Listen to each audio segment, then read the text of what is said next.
안녕하세요. 저는 이야기를 하는 것도 듣는 것도 좋아하는 사람이에요. 그래서 톡톡 사연을 알게 된 이후부터는 쭉 애청자로 지냈는데 한 번쯤은 제 이야기를 사연으로 신청하고 싶더라고요. 오늘은 늘 생각만으로만 머물러 있던 것을 실현해 보려고 합니다. 언제 소개가 될지 모르겠지만 그걸 기다리는 재미 또한 있겠죠? 저는 평범한 4인 가족의 울타리에서 태어나고 자랐습니다. 그런데 그 울타리가요, 많이 특이했어요. 안락하기보다는 힘겨운 느낌을 주는 것이었고, 심지어 그 울타리에는 가시가 돋아나 있기도 했네요. 늘 밖으로 놔두시던 친정 아버지, 친정 오빠에게 집착하면서 갈수록 성격이 예민해지던 친정 엄마. 그런 집안의 미운 오리 새끼가 바로 저였습니다. 미운 취급을 받기도 했고, 어렸을 적에는 정말로 외모가 못난이 수준이기도 했어요. 그런 제가 희한하게 고등학교 때부터 젖살이라는 게 빠지기 시작했습니다. 제가 평생을 제 얼굴형이라고 생각하며 살았던 게 모양이 바뀌기 시작하더라고요. 스스로 이렇게 표현하기는 민망하지만 어쨌든 제가 점점 예쁘장한 얼굴이 되어갔습니다. 외모라는 거요. 그 이전까지는 체감해 본 적 없었는데 그거 아주 살아가는 데 있어서 꽤 중요한 요소였더라고요. 얼굴도 점점 갸름해지고 체형도 길쭉하게 되니까 저와 친해지고 싶어 하는 애들이 생겨났거든요. 집안에서 사랑을 못 받으니 언제나 의기소침해서 내성적이었던 제가 말 한마디 섞어본 적도 없었던 소위 학교에서 노는 무리에 속한 애들이 저에게 관심을 가지기 시작했어요. 어설프게 그 애들하고 어울리다 보니까 시간이 지루하지 않게 흘러가더라고요. 저는 진작에 대학 입시는 포기한 뒤였기 때문에 차라리 반가웠습니다. 친정 부모님께서는 저를 대학에 보내주실 생각이 조금도 없었고, 저에게 들어가는 돈은 10원 한 장도 아까워하시는 분들임을 제가 충분히 알고 있었기에 저는 아무런 미련도 없었네요. 하지만 세월이 흘러서 지금 그때를 돌아보면 집안의 지원이 없어도 전 어떻게든 피나는 노력을 해서 대학 입시를 노려봤다면 어땠을까. 이런 후회가 조금은 남네요. 저는 고등학교를 졸업하고 나서 곧장 일을 시작했어요. 계약직 사무원으로 사회생활을 시작했습니다. 큰 돈도 안 벌렸고 일적으로 대단히 배우는 것도 없었죠. 그러나 돈을 조금씩 가족들 몰래 모으는 재미로 버텼습니다. 그리고 입사한 지 반년 만에 자취방을 구했어요. 친정 엄마께서는 눈이 뒤집히셨죠. 혼자 나가 살아서 뭐 하게? 돈 아깝게 뭐 하는 짓이야? 아, 너 돈이 그렇게 많았니? 꽁쳐둔 게 있기라도 했어? 그럴 돈 있었으면 우리 재정이한테 줘야 맞는 건데. 제가 번 돈인데 오빠 얘기가 왜 나와요? 출퇴근길이 너무 머니까 피곤해서 직장 근처로 방을 구한 것뿐이에요. 저 지금 성인이고 사회인이에요. 혼자 자취해도 전혀 이상하지 않다고 생각합니다.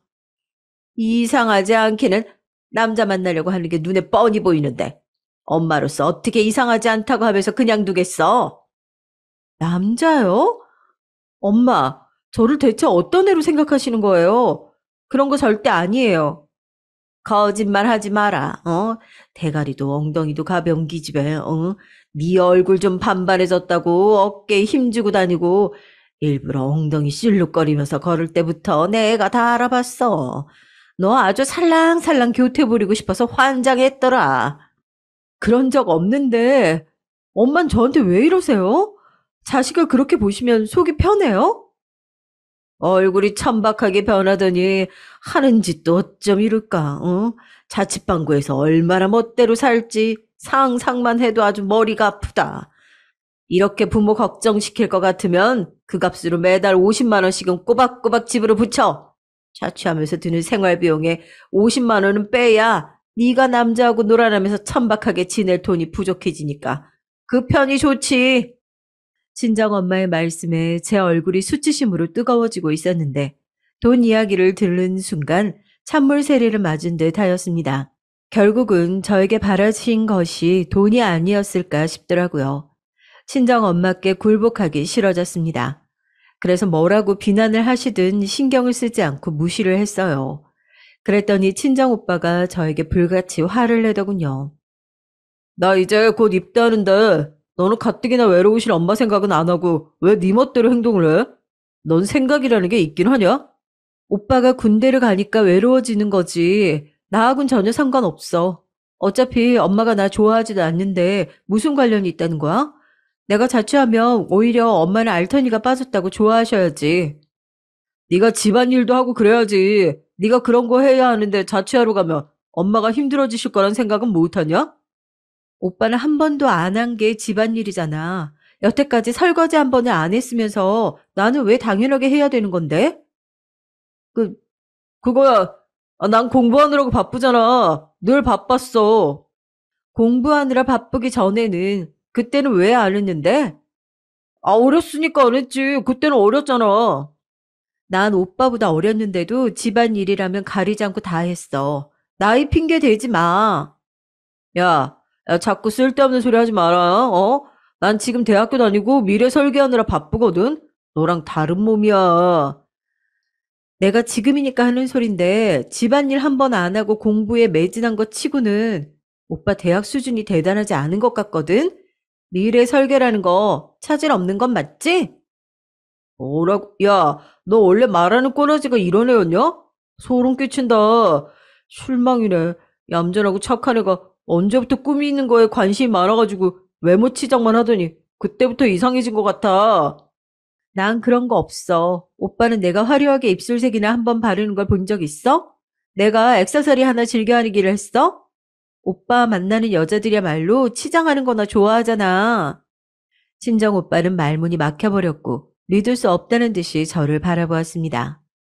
태어나서 친정 오빠에게 그런 식으로 맞서서 승기를 잡아낸 건 그때가 처음이었어요. 짜릿하더라고요. 그런데 이튿날 친정 오빠가 역시나 다 일러 바쳤더라고요. 친정 엄마께서 저에게 오셔서 씩씩거리셨어요.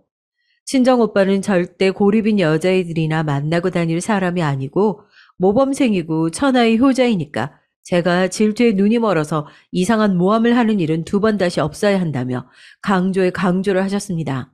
저는 더 이상 이딴 상황에서 수긍하기가 싫어진 상태였죠. 모함이요? 엄마, 저는 있는 그대로 사실만을 말할 뿐이에요. 거짓말을 하는 건 오빠 쪽이죠. 오빠는 엄마한테 성적도 거짓말해서 숨겼거든요. 이미 성적 망친 거 어떻게 졸업 전까지 만회할지 모르겠네요. 제 말 못 믿으시겠으면 오빠 대학 성적표 쫙 찾아서 보시든가요. 이런저런 여자들이나 만나면서 용돈 다 축내고 성적 관리는 개판인 사람을 요새는 천하의 효자라고 부르나 봐요. 재밌는 세상이네요. 제 말이 끝나자마자 싸대기가 날아들더군요. 뺨만 아파서 다행이었죠. 더 이상 마음이 아프지 않다는 사실에 저는 속으로 웃음이 났습니다. 네가 뭔데 우리 재정이를 그딴 식으로 말해? 너 따위가 뭐길래 감히 우리 아들 재정이한테? 난리를 치시는 친정엄마를 뒤로하고 저는 짐을 쌌습니다. 하나도 빠짐없이 제 짐이란 짐은 다 챙겼던 것 같아요. 저희 자취방은 굉장히 좁은 곳이었기 때문에 짐으로 발 디딜 틈이 없어졌지만 그럼에도 그 공간이 참 외로웠습니다. 어디서부터 잘못된 것일까? 그런 것을 많이 고민도 해보았지만 그렇게 따진다면 저는 태어난 것 자체가 잘못되었던 것 같았기에 어느새 그런 고민조차 버리게 됐죠. 묵묵하고 꿋꿋하게 살고자 했어요. 어린 여자애가 혼자 산다고 하면 그걸 노리고 아주 만만하게 다가오는 남자들이 태반이더군요. 그걸 깨닫고서는 쉽사리 남자와는 어울리지 않았습니다. 같이 유흥이나 즐기자고 다가오는 언니들도 많았죠. 가정의 울타리 밖으로 나와 있는 먹잇감들은 그들의 눈에 아주 꼬시기 쉬워 보였던 것이죠. 저는 제 성격 자체가 유흥과는 거리가 멀다는 걸 알고 있었어요. 그래서 유혹의 손길들을 뿌리치다 보니까 어느새 아무하고도 쉽게 못 친해지게 되어 있었습니다. 사람들을 만나는 대신에 제 자신에게 집중하기로 했죠. 제 내면을 들여다보기로 했어요. 그때 당시에 요가, 명상 이런 게 우리나라에서 처음으로 유행을 하고 있었거든요. 그 영향을 받은 거였죠. 뜨문뜨문 일기나 가끔 썼었는데 아예 글을 정식으로 써보기로 다짐한 뒤 제 내면의 소리를 글로 담아내기 시작했습니다. 그러다가 아예 취미를 붙였죠. 휴일이면 서점에 가서 유명 작가들의 수필을 읽었습니다. 그리고 나면 제가 얼마나 아마추어 나부랭이인 줄 깨달을 수 있었죠.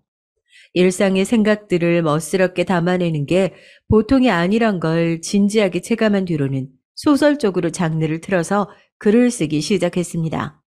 저라는 존재와는 다르게 밝고 가벼워서 읽기 편한 소설이요.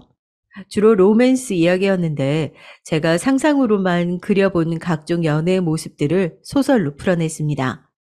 그리고 특징이라면 주인공들이 꼭 내면의 상처를 안고 있다는 점이었어요. 가족 안에서 상처를 받았기에 유년 시절의 아픔들을 갖고 있지만 밝은 척을 하며 산다는 공통점이 있었죠. 제가 그랬기 때문에 등장인물들에게 그런 요소를 부여하게 되었나 보더라고요. 단편 로맨스 소설을 몇 개 완성한 뒤로 왠지 그냥 두기 아까워서 출판사들의 문을 두드리게 됐죠. 몇 달을 내리 고민하다가 용기를 내어서 직접 출판사를 돌았어요. 거절이 이어졌고 때마다 창피해지기도 했어요. 그러나 거절을 당하고 나오던 길에 저는 이 길 위에 수많은 사람 중에서 내가 아는 얼굴은 없다라는 생각을 해냈고 창피해야 할 이유는 없다는 걸 깨달았죠. 그 이후로는 거절을 두려워하지 않고 다른 출판사들을 돌아다녔던 것 같습니다. 그리고 마침내 딱 한 곳에서 제 글을 좋게 봐주었고 계약을 하자는 답변을 들었어요. 날아갈 듯이 기뻤죠. 제 인생에서 제가 제 스스로의 힘으로 새로운 길을 처음 개척해낸 셈이었으니까요. 얼마나 뿌듯했던지 모릅니다. 보람과 감동이 밀려들었고 여기까지 오는 동안 가족들에게 받았던 지난 세월의 상처가 많이 회복되었다는 기분도 함께 들었습니다. 후련해진 저는 그 기분을 그저 흘려버리지 않고 그참에 용기를 내보았어요. 그간 속으로 관심이 있던 남자에게 다가가서 먼저 고백을 해버린 것이었죠. 저보다 훨씬 밝고 외향적이고 근사하게까지 한 남자였어요. 제가 먼 발치에서만 바라보며 멋대로 그와의 로맨스를 상상하며 소설이 힌트를 얻기도 했던 그런 존재였습니다. 생긴 건 유순하기 짝이 없게 생겼는데 그때 나한테 고백하던 모습은 저돌적이다 못해서 소싸움하러 출격하는 황소 같았어. 당시를 회상하며 남편이 이렇게 말을 했답니다.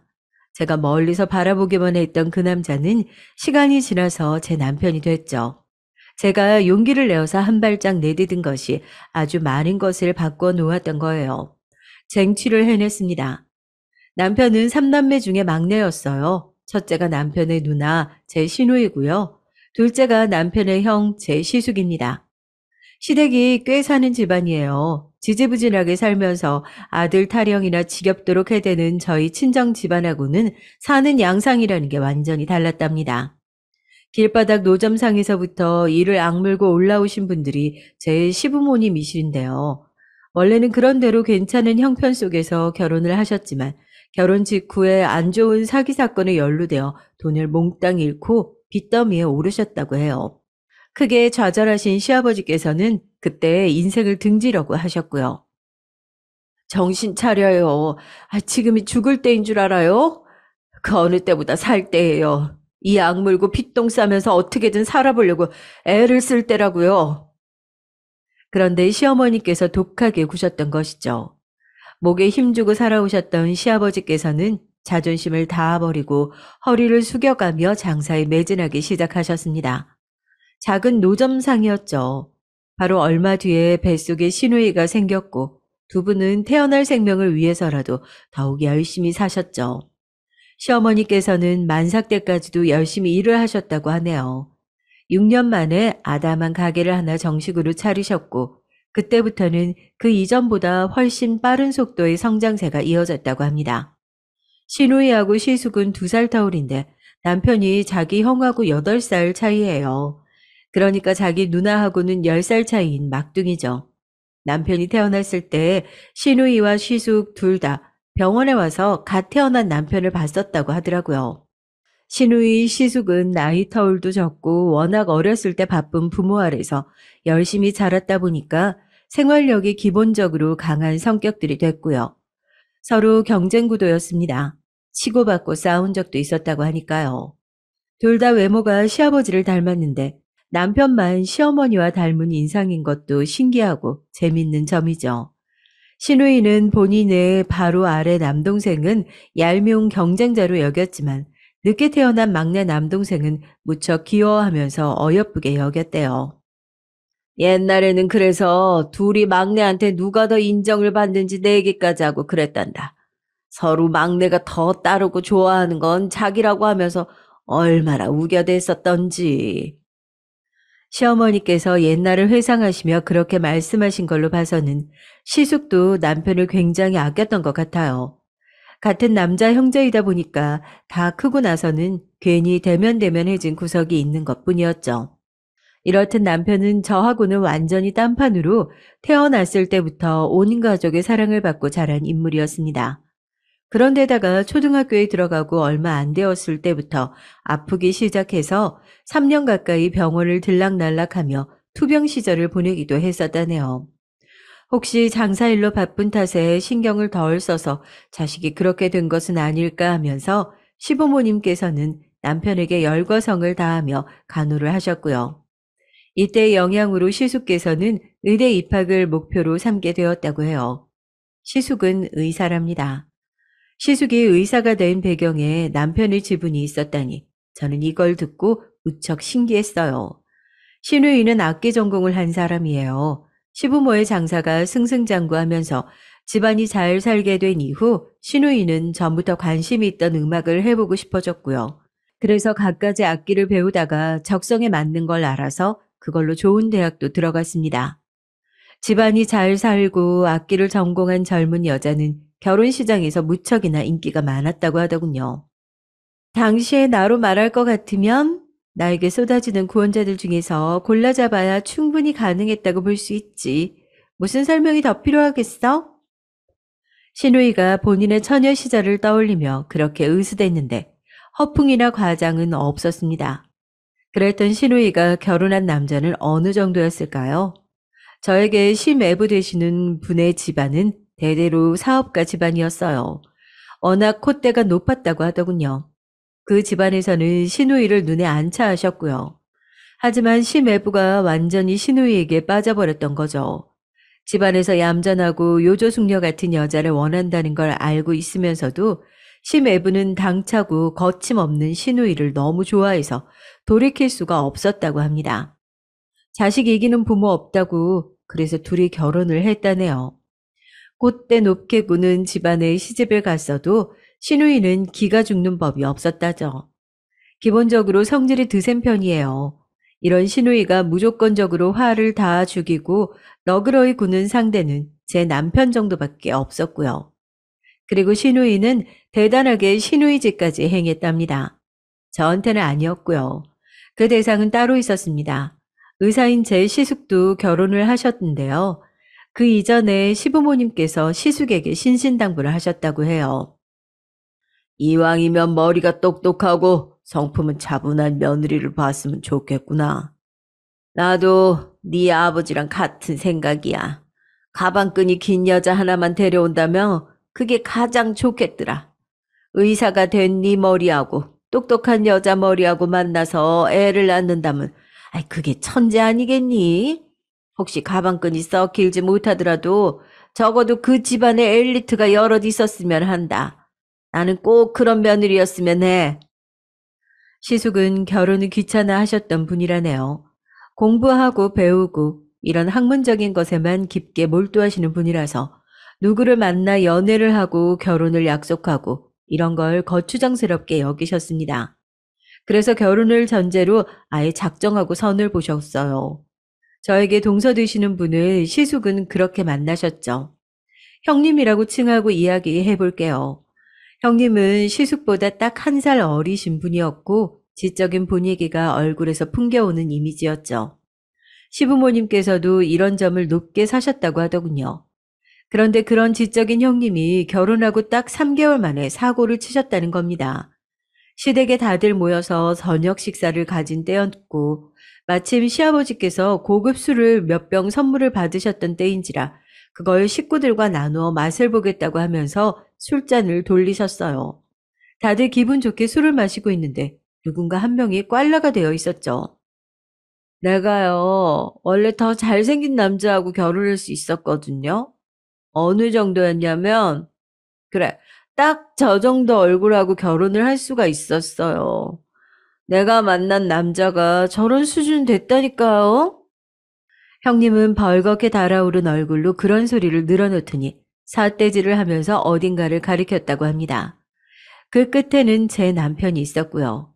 이때는 제가 남편을 만나기 전의 시절입니다. 그래서 남편은 아직 앳되었던 얼굴 위로 당혹감을 드러낸 채 이러지도 저러지도 못하면서 눈알만 굴렸다네요. 아, 형수님이 왜 저러시지? 너무 많이 취하신 것 같은데.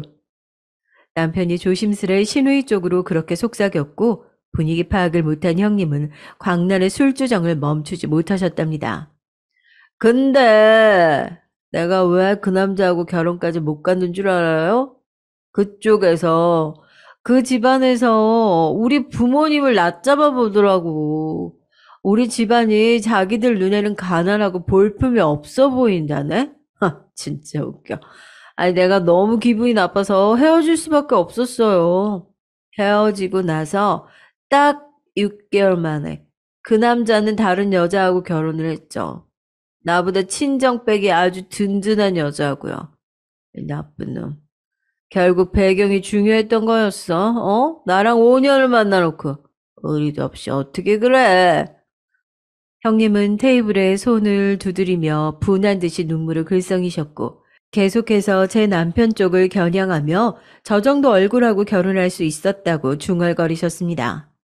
제 남편이 엄마 닮은 아들이라서 그런지 외모가 좀 곱상해서 부드럽게 잘생긴 편이거든요. 그러니까 저도 언감생심 넘보지 못할 대상으로 여기고 혼자 짝사랑만 했던 전적이 있었죠. 시숙은 무뚝뚝한 인상이시고요. 그때 시숙은 형님의 옆에서 되게 황당해하고 계셨다고 합니다. 5년? 분명히 나하고 선봤을 때 했던 얘기로는 가장 길게 해본 연애가 1년이었다고 그랬는데 다른 놈하고 5년이나 만난 전적이 있었어? 5년이나 만났는데 금세 다른 여자하고 결혼을 해버린 건 아니지. 얼굴값을 그렇게 해버리는 게 어딨어? 내 친정이 더 잘 살고 싶지 않아서 더 잘 살지 않았던 건 줄 알아? 우리 딴엔 열심히 살았어. 고모하고 고모부 그 미친 년놈들이 우리 가족 뒤통수 치고 돈 가지고 잠적하지만 않았어도 괜찮았을 거야. 그래도 내가 이 악물고 마음 다잡고 입시 잘 끝내서 서울대 갔잖아. 그럼 된 거잖아. 난 그 뼈 아팠던 예전에 그때 그날들을 인생에 쓴 교훈이라고 생각하는데 그런 나를 그 남자와 그 집안이 무시했어. 면상만 반반하면 다야? 어? 그 면상 맷돌이 갈아버릴까 보다. 이씨. 그쵸? 다들 그렇게 생각하죠? 내 말이 맞죠? 당연히 맞죠. 저 서울대 나온 여자예요. 형님은 혼잣말을 이어가다가 격양이 돼서 모두들 둘러보며 그렇게 외쳤고 바로 그 순간 신우이가 찬물이 가득 담긴 컵을 형님 얼굴에 끼얹었습니다. 형님이 기겁을 하며 펄쩍 뛰었고 신우이는 뺨까지 후려갈겼어요. 얼굴에 젖은 물 때문에 신우이의 손바닥이 형님의 뺨을 강따할 때마다 아주 찰진 소리가 울려 퍼졌다고 합니다. 이게 어디서 꼬장을 부리고 있어? 너 아주 내 손에 죽고 싶지? 신우이가 소리를 지르자 그때야 다들 멍하게 구경하던 것을 멈추고 정신을 차리고서 말리느라 난리도 아니었다고 해요. 그런 와중에도 형님은 몽롱한 얼굴로 나는 누구? 여긴 어디? 이러고 있었다네요. 세상에 얼마나 취했으면 그럴까요? 아무튼 이 사건이 바로 신우이가 형님을 향해 신우이 짓을 일삼게 된 계기였고요. 형님이 신우이 앞에서 조금도 귀를 못 펴고 쭈그러져 살게 된 계기였다고 합니다. 하도 신우이가 형님만 봤다 하면 눈을 흘기면서 못마땅해 하니까 시어머니께서 몹시 민망하셨다고 하더라고요. 내 딸이지만 성질머리가 왜 그 모양 그 꼴인지 모르겠네. 아유, 사람 구분 안 하고 사근사근히 자라는 애인 것 같다가도 본인이 어쩌다 수틀리면 뒤도 안 돌아보고 그 사람 쥐잡듯이 잡니. 아유, 이거 원. 시아버지께서는 여자들 일을 참견 안 하고 싶으시다 하면서 뒷짐지고 고개 휙 돌리신 지 오래였고요. 시매부가 워낙 뻗대는 집안의 사람이었으니 그 뒷배가 든든해서라도 시누이는 물러날 이유가 없었습니다. 여러모로 형님만 주관하는 것이었죠. 그럼 시숙은 어떻게 태도를 취했냐고요? 세상 일이라는 게 뭐 그래. 뭐가 됐든 시간이 다 해결하게 되어 있어. 이런 태평함이나 보이셨다고 하더라고요. 그건 어쩌면 본인이 형님에게 속았다고 느끼신 묘한 배신감에 대한 일종의 보복이셨을지도 모르겠습니다. 제가 이 집안으로 시집와 들어오기 전까지 이런 구도가 형성되어 있었던 줄은 전혀 몰랐었어요. 왜냐하면 제가 남편하고 결혼할 때 시누이는 미국에서 살고 있었거든요. 시매부가 일을 미국으로 나가서 하게 됐기 때문에 당연히 시누이하고 애들하고 식구가 다 같이 나갔었죠. 미국에 정착한 지 이때가 1년이 넘어가던 때였습니다. 내 눈에는 영원한 귀염둥이 막내라서 지금도 마냥 어리게 보이고 코올리기 시절만 떠오르는데 어렸을 때 많이 아픈 적도 있었고 나에게는 여러모로 애틋한 막내 동생이야. 앞으로 올케가 우리 막내한테 잘하면서 잘 살아줬으면 좋겠다. 꼭 그렇게 해줄 거지? 당차기도 하고 여러모로 절대 만만하게 보이지 않았던 상대가 신우이였습니다. 때문에 첫인상에서 저도 긴장을 했었지만 미국으로 다시 들어가기 전에 저에게 그런 당부를 남기던 신우이의 모습은 다정하고 잔정이 많은 장녀로 보일 뿐이었어요. 네, 그럼요. 당연하죠. 배려하고 언제나 노력하면서 그렇게 잘 살겠습니다. 진심으로 약속드려요. 그래, 고마워. 올케가 수더분하고 성격이 좋아 보여서 내가 안심이네. 우리 막내 동생이 드디어 결혼을 한다는 소식을 처음에 들었을 때는 솔직히 속으로 어떤 년이 감히 하는 생각 들었었거든. 나 스스로도 너무 유치하고 꼴불견 같더라. 올케의 참한 인상 보고 나서는 나 혼자 속으로 창피하기도 했어.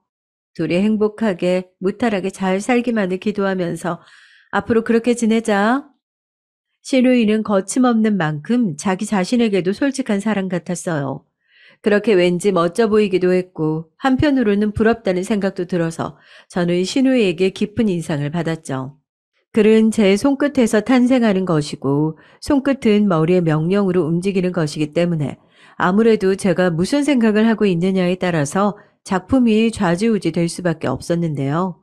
신우의 영향을 받았는지 저는 기존에 쓰고 있었던 작품 속 인물들의 성격을 일부 수정하였습니다. 당돌하고 스스로의 치부를 올곧게 마주하는 성격을 작품 속으로 넣어버렸죠. 제가 그런 성격을 가진 인물을 작품에 등장시킨 건 처음이었습니다. 색다른 도전이었는데 이게 엄청나게 잘 먹혔어요. 출판사의 반응이 초장부터 남달랐습니다. 저에게 이건 된다라는 반응을 보여줘서 저도 그때부터 무척 설렜답니다. 결혼한 뒤로 제 일이 다 풀리는 것만 같아서 기분도 엄청 좋았죠. 그런데 생각지도 못한 변수가 제 뒤통수가 따갑게 시리 일찍이 저를 노려보고 있었더라고요. 내가 가감없이 말을 한번 해보자면 솔직히 동서는 수준 미달이야. 그 사람은 바로 제 형님이었습니다. 남편의 친누나인 시누이도 하다가 접었던 생각을 형님이 하고 계셨더라고요. 남편과 결혼한 저를 향해 어떤 년이 감히라는 생각을 하는 거 말입니다. 네? 죄송하지만 형님, 제가 어떤 부분에서 수준 미달인지 알려주실 수 있을까요? 내가 굳이 어떤 부분이라고 딱 집어서 알려줄 필요가 있을까? 모든 부분이 부족하잖아. 수준 미달, 자격, 실격. 대관절 형님이 뭐길래 저한테 그런 막말을 하는 건가요? 솔직히 어이가 없었지만 시누이가 타국에 있는 데다가 시어머니께서는 며느리들 일에 딱히 관여를 안 하시는 분이라 저에게 직접적으로 서열질을 할 수 있는 사람은 형님뿐이었습니다. 동서지간이었으니 아무래도 둘이서 이런저런 집안일도 같이 하게 되고 이런 측면도 있었죠. 이때 저는 시어머니께서 형님에게 모든 권한을 일임하신 거라고만 여겼고 그래서 제가 형님을 무조건 따르며 숙여야 하는 상황이라고 봤거든요. 하필 저를 서열로 누르려는 사람이 이런 성격이라 스스로 재수가 참 없구나 하는 생각 정도만 했습니다. 도대체 어떻게 우리 도련님 같은 분한테 동서 같은 여자가 붙었지? 난 암만 생각해도 모르겠다. 하나부터 열까지 다 안 어울려. 도련님하고도 전혀 어울리지 않고 집안에 빗대자면 더하지. 집안 사람들 면면들을 봐. 동서보다 못하거나 아니면 비슷한 수준이 하나라도 있나? 없지? 당연히 없을 거야. 일단 고졸 학력부터 아웃이거든. 남편은 이제 저와 결혼을 했는데 왜 아직 호칭이 도련님인지도 알 길이 없었습니다. 그 똑똑한 서울대 나온 머리로 그걸 몰랐을 리 없는데요. 저는 인정하기 싫다는 뜻이 그 호칭에는 내포되어 있었던 겁니다. 저는 형님께 제가 잘 보이기는 힘들더라도 적어도 앞으로 미움은 받지 않았으면 했어요. 장기적으로 봤을 때 결국은 제가 형님과 관계가 괜찮아야 이 결혼 생활을 머리 아프지 않게 해나갈 수 있는 거였으니까요. 저는 여느 결혼한 여자들과 달리 친정의 도움을 받을 수가 없었습니다. 그래서 선택지가 더 적었던 듯 싶네요. 형님이 저를 수준 미달이라고 하시는 것에 정말 짜증이 났지만 거기서 바락바락 대들기는 싫으니까 가만히 참았습니다. 근데 갈수록 형님에게서 얄미운 구석들이 보였어요. 동서, 이따가 우리 같이 설거지 해야 하는 거 알지? 딴청 피우면 안 돼. 네? 당연히 알죠. 항상 그렇게 해왔잖아요. 시댁에서 모여서 식사를 할 때면 꼭 그런 식으로 저에게 말을 건넸습니다. 며느리들인 저희가 뒷정리 당첨이라는 걸 저는 당연히 알고 있었고 늘 그래왔기 때문에 새삼스럽지 않았지만 형님은 꼭 그렇게 말을 건네서 부족한 너를 내가 이끈다 이런 식으로 구셨어요. 동서가 잘 알 것 같으면 내가 굳이 왜 이렇게 일러주겠어? 그럴만 하니까 그러는 거지. 아, 아직 갈 길이 멀다. 정말 쉽지가 않네. 서울대 나온 의사 아내인 형님이 한숨을 쉬면서 그러시니까 대비되어서 자동으로 제가 눈치도 센스도 일머리도 없는 고졸 나부랭이가 되는 것 같았습니다. 얄미운 형님이 그러시든 말든 대충 장단만 맞춰드리고 끝내자 싶어도 그러기가 또 어려웠던 게 막상 설거지거리 앞에 서면 형님께서는 자리를 피하시고 뒤에서 이런저런 훈계만 내리셨으며 설거지를 처음부터 끝까지 다 하는 건 저였기 때문입니다. 같이 하자고 조심스레 말씀을 드려봐도 어처구니 없다는 눈총세례나 받아야 했어요. 내가 왜? 엄연히 위아래가 있는 법인데 동서가 앞장서서 나보다 더 몇 배로 하는 게 당연한 그림인 거 아니야? 학교도 짧게 다닌 사람이라 그런가 생각하는 게 짧네. 저는 서울대식이나 나온 형님이 저한테 왜 그렇게 저급하게 구시는지 이유를 모를 것 같아서 너무 속상했습니다. 그 정도로 제가 마음에 안 들고 싫으신 건가 싶었네요. 용기를 내어 고백을 했던 그때처럼 남편에게만은 꿋꿋하게 뭐든 잘 해나가는 제 모습을 보여주고 싶었기에 형님 때문에 심적으로 힘들다는 이야기를 하고 싶지 않았어요. 그러나 참다가 남편에게 형님이 그런 사람으로는 안 보이는데 왜 그러시는지 모르겠냐며 속마음을 꺼내든 거였죠. 그랬더니 남편이 화들짝 놀라면서 제가 남편과 결혼하기 이전의 이야기를 해주는 거예요. 제가 이때 알게 되었던 것이죠. 형님이 그동안 시누이한테 납작하게 눌린 쥐포가 되어서 지내왔던 이야기 하나만으로도 왜 저한테 그렇게 모질게 구시는지 알 것 같더군요. 본인이 당하셨던 만큼 저도 당해보길 바라셨던 것이었고요. 또한 본인에게 맨날 눈치를 주었던 시누이가 저에게는 너그러이 굴었던 것이 형님으로서는 모욕적이었던 겁니다. 더 잘난 올케는 본인인데 인정은 제가 받는 것 같다고 느꼈을 테니까요. 본인의 눈에 외모가 아주 괜찮아 보이는 남자인 남편을 채워간 제가 얄미워 죽겠다고 생각을 하셨던 거라는 점도 추측이 됐습니다. 제가 몰랐던 이전의 이야기들을 알고 나니까 허무했어요. 결국에 제가 형님에게 지난 9개월간 당해온 것은 화풀이라는 단어 하나로 정리가 되는 것이었으니까요. 허무하고 허탈했지만 왠지 개운한 기분도 들었습니다. 다음번에 형님이 저한테 또 고압적으로 구시거든 맞받아칠 준비가 되어 있었죠. 되도록 그런 순간이 오지 않기를 바랐지만 그로부터 불과 며칠 뒤에 형님은 저에게 또 막말을 쏟아내셨어요. 동서, 내가 오늘 올 때 공병죽 몇 개 가져오라고 그랬잖아. 근데 또 빈손이야? 아, 차라리 벽 보고 말을 하는 게 낫지. 고졸 돌대가리인 거 티를 내는 것도 아니고 사람이 말을 하면 알아듣고 행동을 해야 되는데 매번 이런 식이니까 정말 지친다, 지쳐. 형님, 공병 이야기 하셨던 거 알아요. 기억해요. 근데 말 그대로 공병 이야기만 하셨던 것이지 그걸 저보고 챙겨서 가져오라고 하시지는 않았잖아요. 그리고 어머님이 담그신 엑기스가 많이 필요하신 분은 형님이잖아요. 그럼 형님이 엑기스 담아갈 공병을 직접 챙기셔야지. 왜 저를 거들먹거리세요? 내가 그럼 지금 없는 소리를 지어내서 동서를 모함했다는 거야? 동서, 정말 실망이다. 실수했고 잘못했으면 그냥 인정을 하고 사과를 하면 돼. 내가 이런 기본적인 것도 알려줘야 돼? 아, 미치겠다, 진짜. 형님이 실수했고 잘못을 했을 수도 있는데 왜 그 가능성은 생각 안 하세요? 애초에 저를 공격하시려고 말을 꺼내둔 거니까 어찌 됐든 결론은 제 잘못으로 나겠네요? 동서, 오늘 좀 이상하네. 사람이 달라 보인다. 답답하고 분통 터지기는 해도 착하고 얌전한 줄 알았는데 오늘 완전 미친 망아지 같네. 동서, 혹시 어제 술 마셨어? 아직 술이 덜 깬 거야? 형님 입에서 술 얘기가 나올 줄은 몰랐네요. 술 때문에 거나하게 실수하셨던 분이 바로 형님인 거 저도 알거든요. 어쩐지 술을 기피하시길래 그냥 안 즐기시나 보다 했었는데 그런 게 아니라 그런 전적이 있어서 일부러 술을 안 드신 거였군요. 뭐, 뭐를 아는데? 대체 뭘 아는데? 제가 뭘 알겠어요. 그냥 형님이 그날 술주정 하나부터 열까지 다 아는 거죠. 그 이후로 되게 입장이 난감하고 난처하셨겠어요. 그래서 속이 말이 아니셨겠지만 그렇다고 해서 저한테 분풀이 하시는 건 아니라고 봅니다. 고학력자 엘리트 분께서 하실 만한 행동은 아니라고 저는 그렇게 생각하는데요. 형님은 어떠세요? 형님이 입술만 꽉 깨물더라고요. 참 안일한 분이셨어요.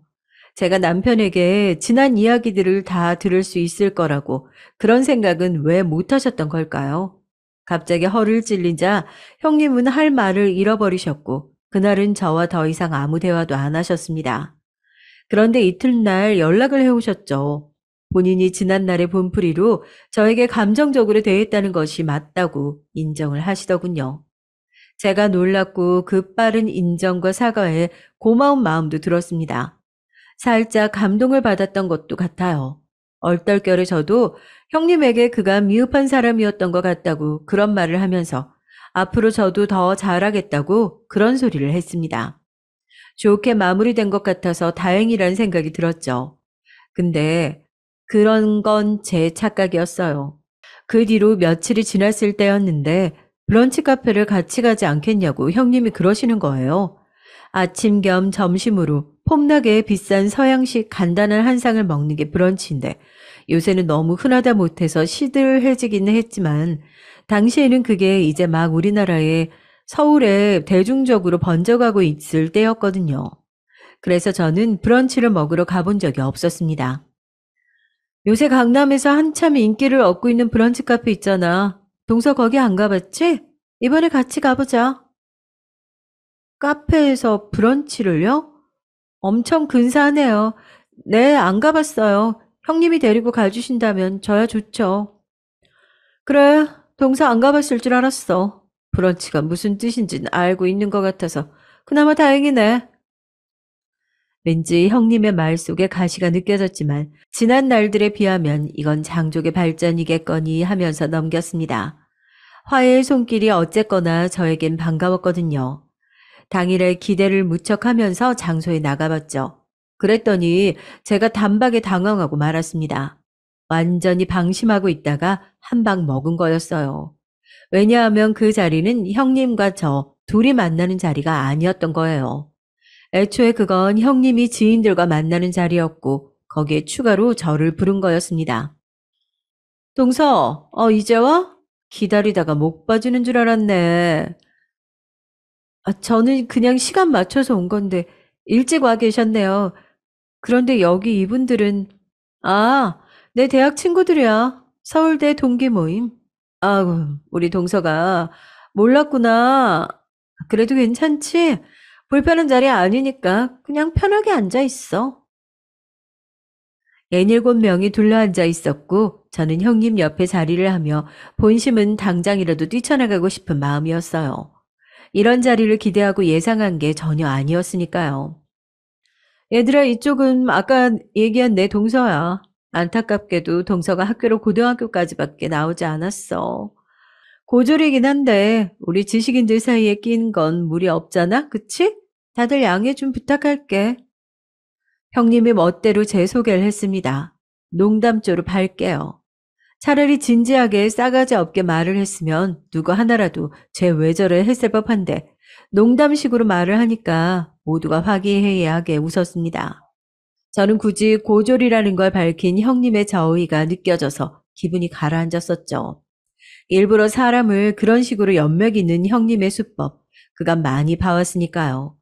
제가 그런 생각을 하고 있는데 형님은 신이 나서 본인 동기들을 자랑을 저에게 시작했어요.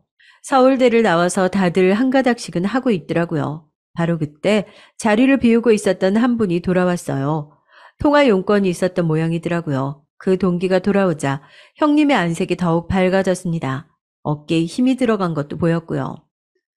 동서, 저쪽은 말이지 자기가 직접 회사 차린 대표님이야. 멋지지? 요즘 뉴스에서 커리어 우먼이다 뭐다 이렇게 떠드는데 저 친구야말로 진짜 백의 커리어 우먼이야. 디자인하고 마케팅하고 별거 다 하는 능력자라고. 직원도 엄청 많아. 형님이 고무돼서 그렇게 떠드는 사이 그 동기가 제 쪽을 보며 눈인사를 건넸습니다. 저는 어색하게 간단히 목례를 보냈죠. 그러고 났는데 갑자기 그 동기의 눈빛이 달라져 있었어요. 깜짝 놀라면서 벌떡 일어나더군요. 어, 어떻게 여기서, 작가님, 저 일전에 뵙고 인사드렸던 최 대표입니다. 작가님 저 기억하시죠? 그제야 저도 상대를 알아봤죠. 기억이 나서 고개를 끄덕였더니 무척 좋아하시면서 호들갑을 떨었고 그러자 다들 어리둥절해졌어요. 특히 형님은 영문을 몰라서 저와 그 동기를 번갈아 쳐다봤습니다. 우리 중에서 최고로 폼나게 살고 있는 내가 옛날부터 동경해온 친구가 동서하고 아는 사이라니? 이게 무슨 일이야? 게다가 작가님? 그건 또 뭐지? 형님이 넋이 나가서 내 옆에서 중얼거리고 있는 사이에도 그 동기의 호들갑은 이어지고 있었죠. 저희 쪽에서 작가님 소설에 등장하는 캐릭터를 상품화하고 싶어서 출판사에 문의를 얼마나 많이 넣었는지 몰라요. 저희 측의 노력을 작가님이 부디 알아주셨으면 합니다. 캐릭터 상품화가 아니더라도 저희는 어떤 방법으로든 작가님과 작업을 하고 싶어요. 자, 잠깐만. 너 아까부터 무슨 소리를 하는 거야? 여기 있는 내 동서가 네 회사에서 작업을 하고 싶은 작가님이라고? 형님이 끼어드셨고 그 동기는 믿지 못하겠다는 눈빛으로 형님을 쳐다봤어요. 너 몰랐어? 동서지간이라면 어떻게 몰라? 이분 우리나라에서 지금 제일 잘 나가는 작가 중 한 분이셔. 우리나라 대형 서점마다 소설 분야 1위, 현재 이분 작품인데? 도대체 너야말로 무슨 소리를 하는 거야? 그 동기가 흥분해서 말을 이어가다가 돌연 아차하는 표정이 되었습니다. 저는 계속 본명이 아닌 필명으로만 활동을 해왔거든요. 혹시 가족분들에게 공개 안 하신 거였나요? 그렇다면 정말 죄송합니다. 이 실수를 제가 어떻게 해야 될지, 죄송합니다. 제가 너무 흥분하는 바람에, 여기서 작가님을 배웠다는 것만으로도 너무 신기해서 말이 막 나오고 말았네요. 답지 않은 실수를 저질러 버렸어요. 정말 죄송합니다. 안색이 창백해진 그 동기가 제 앞에서 거듭 사과를 이어가는 동안 형님은 충격을 받으셨어요. 이건 나중에 안 사실이지만 형님은 그 동기를 옛날부터 유난히 부러워하며 동경했다고 합니다. 집안이 화목하고 유복하고 성격이 털털하고 도전 정신도 무척 강해서 형님이 속으로 이상향으로 삼은 인물이었죠. 바로 그런 인물이 제 앞에서 쩔쩔매면서 어쩔 줄을 몰라 하고 있는 광경에 형님은 완전히 넋이 나가 버렸고요. 너무 그러실 건 없어요. 설마 가족들한테도 알리지 않았을 거라는 건 예상하지 못하셨을 수도 있으니까요. 제가 계속 감출 생각까지는 없었는데 그동안 정신이 좀 없었어요. 알릴 기회가 마땅히 없었네요. 제 작품을 드라마화를 하고 싶다는 제의가 요새 쏟아져서 그것 좀 고민하느라 머리가 복잡했거든요. 제가 차분히 웃으면서 그 동기를 향해 대답하자 이제 형님의 안색은 거의 산 송장이나 다름없었습니다. 그 모임의 참석자들이 모두 저에게 달려들어서 질문 공세를 퍼부어댔고 저에게 사인을 요청하느라 난리도 아니었죠. 그래서 저도 제 나름대로 혼이 쏙 빠진 시간을 보내고 말았네요. 저의 길을 그런 수단으로 꺾어 놓으려고 하셨던 형님의 작전은 대실패로 돌아갔고 오히려 역공을 당하시는 바람에 형님은 이제 모든 전의를 상실하신 뒤였습니다. 그제야 솔직한 민낯도 드러내시더군요. 나보다 여러모로 못하고 못난 것 같은데 나보다 편하게 아무것도 없이 사는 것만 같아서 동서가 얄미웠어. 친척도 없는 거나 마찬가지인 사람하고 내가 동일 선상에 놓인다는 게 싫었어. 나는 죽어라 공부해서 우리 집안의 자랑, 서울대생이 됐는데 동서는 그런 서울대 딱지가 없어도 결혼 잘해서 잘 사는 게 내 입장에서는 이가 갈렸어. 결국 내가 해온 것은 아무것도 아니었나 싶은 생각도 들었고. 그런데 동서가 그렇게 대단한 사람이었다니, 알고 보니 수면 아래 감춰진 유명인이었다니, 나보다 능력이 월등한 사람이었어. 결국 그런 거였구나. 동서는 자격이 있는 사람이었네. 깔끔하게 내 완패야. 그동안 미안했어. 변명의 여지가 없이 다 내 잘못이야. 미안해. 진작에 형님은 패배하신 거였어요. 죄송한데 형님은 저한테 상대가 안 되세요.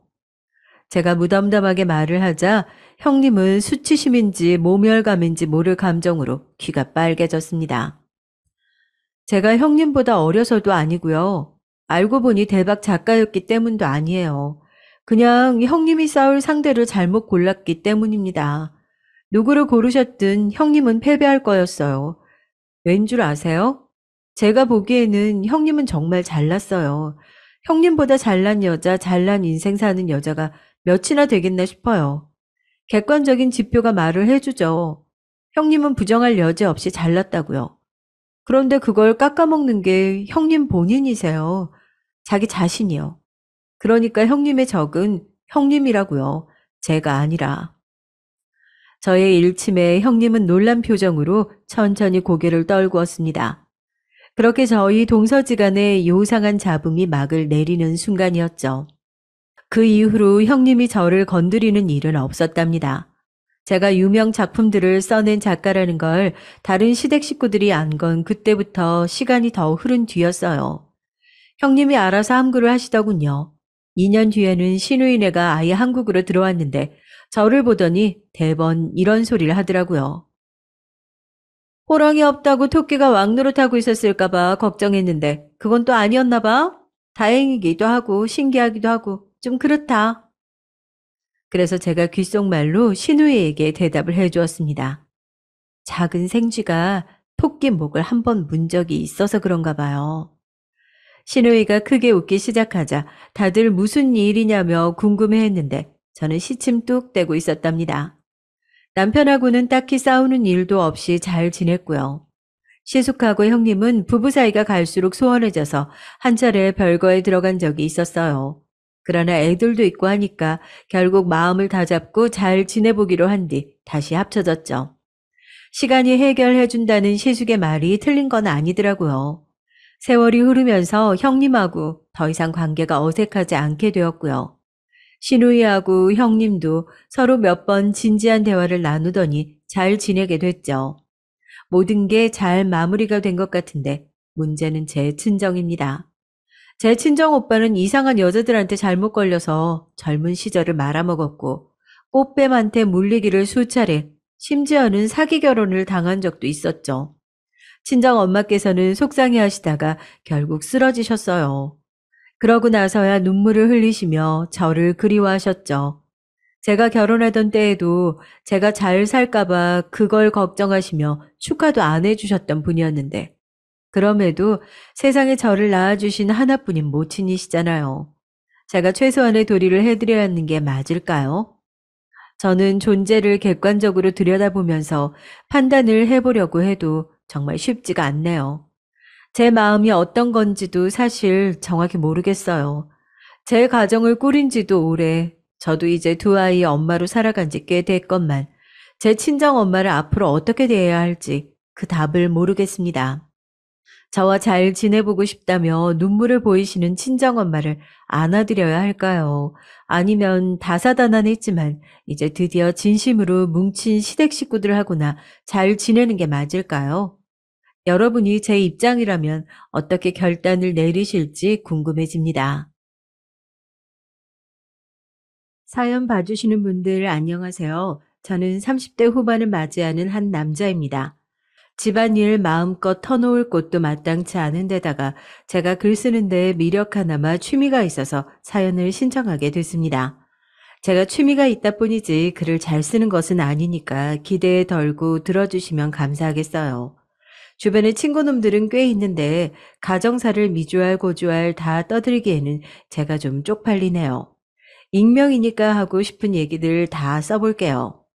저는 제가 33, 아내가 31일 때 결혼했습니다. 딱 1년 연애하고 결혼 준비에 들어갔어요. 슬하에 딸을 하나 두게 됐습니다. 임신 기간 동안 아내나 저나 정말 힘든 시간들이었고요. 그래서 무사히 건강하게 태어나준 아기가 고마웠습니다. 슬프고 안타까운 사실은 출산 후에 아내의 건강이 많이 안 좋아졌다는 사실이에요. 아내는 원래 간 쪽이 안 좋았습니다. 이건 집안 내력이더라고요. 아내의 대학 졸업 직후 돌아가셨다는 장인어른께서 오랜 간 질환을 앓으셨고 결국 그것으로 인해 세상을 떠나신 거라고 저도 들어서 알고 있으니까요. 쉽게 피곤해지고 스트레스에 취약했던 아내는 출산 후에 각종 건강 악화 증세를 앓게 됐습니다. 그래서 원래 저희 자녀 계획은 성별 상관없이 2명이었는데 딸 하나로 만족하고 이제 더 이상 낳지 않는 것으로 약속을 하게 됐죠. 단순 사무직이고 박봉이었지만 아내는 직장에 있다는 것에 상당한 의의를 두는 타입이었어요. 스트레스에 무척 취약한 사람이었지만 일적으로 받는 고충보다는 자신만의 법칙이나 환경이 깨지는 것에 더 힘들어했기에 임신 전까지는 계속 직장을 다녔습니다. 출산 후에는 몸이 너무 안 좋아져서 바로 복직하기에는 엄두가 안 났고요. 저는 본가가 지방이었기 때문에 저희 부부가 아이를 맞이하고 나서 아내 건강 문제로 고군분투하고 있을 때 육아를 자처해준 사람은 다름 아닌 장모님이셨습니다. 장서방, 걱정할 게 뭐 있어. 내가 있는데. 아이고, 우리 손녀 예쁘기도 하지. 온종일 들여다보고 있어도 나는 절대 안 질려. 볼수록 요요 예쁜 얼굴 어째. 아이고, 아무런 걱정이랑 하지 말고 병원이고 회사고 마음대로 일 보러 다녀. 내가 항상 아기 보고 있을 테니까. 아이고, 우리 지은이가 그랬죠요. 어머, 얘 봐라. 야, 웃는다, 얘. 아이고, 이뻐라. 아이고, 이뻐. 저도 처음 되어본 아빠라는 위치였고 출산 직후부터 급격하게 상태가 안 좋아진 아내 때문에 걱정과 두려움이 이만저만이 아니었는데 저희 딸에게 온전히 집중을 다해주고 사랑을 베풀어주는 존재가 곁에 있다는 것은 커다란 힘이 되주었습니다. 저는 세게 안으면 진짜 혹시 부러지지는 않을까 싶어서 차마 아기를 놀아주지도 못했던 초보 아빠였어요. 장모님께서는 너무나도 능숙하게 아기를 들어올리고 등을 쓸어주고 방긋 웃음 짓도록 장난까지 치면서 정말 잘 놀아주시는 게 저의 눈에는 육아의 달인처럼 보였습니다. 아이고, 바깥 양반 떠나고 나서 내가 마음 편히 순수하게 웃어본 일이 통 없었는데 확실히 집안에 애가 있는 것만으로도 분위기가 확 달라지잖아? 어? 정말 그런 것 같아, 장서방. 아기 보고 있으면 절로 미소가 다 지어지네. 어째 이런 천사가 다 있을꼬. 전혀 귀찮아하지 않으셨고 저희 아기를 보면서 늘 편안한 표정과 행복한 말씀들을 해주시는 것에 저도 정말 감동이었어요. 그때 저는 아내의 건강 문제도 그렇지만 회사 일 때문에도 모든 게 겹쳐서 힘들었거든요. 진짜 딸이 태어나지 않았다면 번아웃이 와서 모든 걸 다 내려놓고 호련히 자연과 벗삼아 시간이나 죽이며 살아가는 백수가 됐을지도 모릅니다. 그 정도로 머리가 아플 만큼 복잡했던 시기였어요. 딸이 태어났다는 것은 저의 깊은 책임감이었습니다. 그러나 저는 주저앉을 수 없었죠. 무슨 일이 있어도 내가 우리 딸 앞으로 평생 지킨다는 각오가 생겼기 때문에 하루하루 아내와 미래를 그려나가며 버틸 수 있었습니다. 아기가 태어나기 전에는 차마 몰랐던, 체감할 수 없었던 부성애라는 것이 아기 얼굴을 본 순간부터 모락모락 피어오르더라고요. 이런 저희 아기를 돌봐주신 장모님께 제가 얼마나 감사함을 느꼈는지 모릅니다. 그 덕분에 저희 부부는 출산 직후에 엉망진창이었던 일정들을 모두 소화해내며 그 힘든 터널을 지나올 수 있었다고 생각해요. 몸이 아프니까 무기력증과 약간의 우울감을 호소했던 아내도 시간이 지나면서 점차 상태가 나아지게 됐죠. 정확한 시점을 따지자면 제 생각에는 가족 친지만 모여서 소소하게 열었던 돌잔치에서부터였던 것 같습니다. 그때 아내가 정말 곱게 차려입고 환하게 웃었는데 통통한 볼살을 자랑하는 저희 귀여운 딸과 더불어 세상에서 가장 예쁜 모녀의 모습으로 제 눈에는 그렇게 보였습니다. 그렇게 행복했던 저희 가정, 엄청난 앞일이 저희를 기다리고 있는 줄은 상상도 못했었네요. 옥신각신 아웅다웅 하면서도 아이 커가는 재미로 저희는 잘 살았어요. 그러다가 전 세계적인 초유의 사태 코로나를 맞이하게 됐죠. 하필이면 저희 아내가 코로나에 감염되는 일이 생겼는데요. 추측컨대 사무실에서 걸린 것으로 보였습니다. 다행스럽게도 저와 어린 딸은 끝내 음성이었고 역시 밀접 접촉자로 지정되었던 장모님 역시 이상이 없었습니다. 아내만 걸려서 치료를 받았는데 정말 죽다 살아났어요. 원체 건강이 안 좋았던 영향이 있었나 봅니다. 기껏 다시 시작한 직장 생활이었는데 얼마 못 가서 그렇게 되고 말았죠. 아내가 다시금 직장 생활을 시작하게 된 것과 저의 퇴사가 결코 무관하진 않았습니다. 샤워할 때 머리칼이 진짜 한 움큼씩 빠지는 거 보고 미뤄왔던 퇴사 결심을 굳히게 됐어요. 아내는 돈을 못 벌어도 좋으니 직장 생활 하고 싶다는 바람을 비춰왔기 때문에 타이밍 맞춰서 그렇게 되었습니다. 그나마 덕분에 아내가 코로나 때문에 집을 비우는 동안 제가 저희 딸을 돌볼 수 있었죠. 그리고 나서 얼마 안 있다가 제가 지방 친구로부터 연락을 받았어요. 야, 니 뭐 잘렸다며? 잘리긴 누가 잘렸다고 그래. 내가 내 발로 당당하게 걸어 나온 거다. 도저히 못해 먹겠어서 때려치웠다. 왜? 그게 그거 아이가. 어쨌든 니 지금 백수가. 알면서 뻔히 묻고 그러냐? 어? 근데 금방 다시 일 시작해야지. 안 되겠어. 어떻게 내가 놀고만 있냐? 그리고 우리 와이프도 지금 상태 안 좋아. 너도 들어서 알지? 저는 초등학교, 중학교, 고등학교를 모두 경북 구미에서 나왔어요. 제가 초등학교 5학년 때 전학을 가면서부터 구미에서 살았으니까 거의 8년 가까이 살았던 셈이네요. 학창 시절을 내내 그곳에서 나면서 저는 제가 불알 친구라고 부르고 싶은 진짜 친구 녀석들을 꽤 만났습니다. 저 포함 5명이서 오형제 패밀리 만들어 먹고선 잘 지내왔죠. 끈끈한 의리로 이어져 있는 관계라고 저는 생각을 하고 있어요. 이 중에서 한 녀석의 친구, 그러니까 저에게 친구의 친구가 있는데요. 서로 알고는 있지만 별로 안 친한 사이입니다. 그런데 이 건너서 아는 친구가 간이 안 좋아요. 삼형제 집안의 막내인데 특이하게 형제 3명 다 그랬었대요. 그래서 먼저 결혼한 형들은 일을 잘 안 한다나, 형수님들이 돈을 더 벌어오신다나, 그렇게 분명 들었던 게 있습니다. 어쩌다 이렇게 유전적으로 간이 안 좋은 사람들이 주변에 존재하게 됐는지 싶군요. 저희 집안은 참고로 유전 질환이 없이 건강합니다. 일 때문에 구미에 잠시 정착을 하셨던 저희 부모님께서는 저 고등학교 졸업 후에 부산으로 내려가셨고요. 거기서 아파트를 살짝 무리해서 사셨는데 거의 로또 맞으신 급이 되었습니다. 그쪽 아파트 값이 완전히 폭등을 했거든요. 현재로서는 저희 부모님께선 노후 보장 다 되어 있으시고요. 제 위로는 형이 하나 있는데 이 인간도 알아서 잘 삽니다. 형수님도 능력 좋으시고요. 제가 느끼기로는 특이한 점이 저희 아버지 어머니 두 분 다 남자 형제들만 있으세요. 아버지는 사형제 집안, 어머니는 이남 일녀 집안입니다. 그리고 진짜로 전부 다 상남자들이에요. 짠 것처럼 다 그렇습니다. 외모부터 선이 굵직굵직한데 저만 얄뿌리합니다. 제가 어디서 나는 딸 같은 아들이야 이러면 아무도 안 믿던데 전 정말 저희 집안에서 여성 호르몬이 가장 많은 사람일 거예요. 여자들 다 포함해서 말이죠. 언제나 저의 마음속에 담아두고 있는 저희 집안 가족들. 부산이란 먼 곳에 사시지 않았다면 어땠을까 자주 생각을 하곤 했습니다. 그리고 만약 제가 서울 서대문구가 아니라 부산 해운대구에 자리를 잡고 살았다면 어땠을까 하는 것도 부질없이 종종 생각을 해봤고요. 어떻게 해도 타지살이는 늘 외로운 것 같아요. 가정이란 뿌리를 내렸으니 망정이었죠.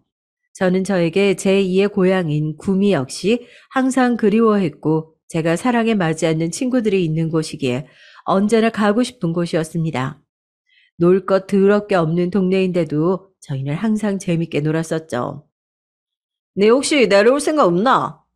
지금 일 바쁜 거 그거 있잖아. 내가 공장 그거 맡으면 내보기 딱인데. 무슨 얘기하는 거야, 공장? 너 그거 찬준이 공장 얘기하는 거 아니야? 아, 그럼 내가 뭔 공장 얘기하는데.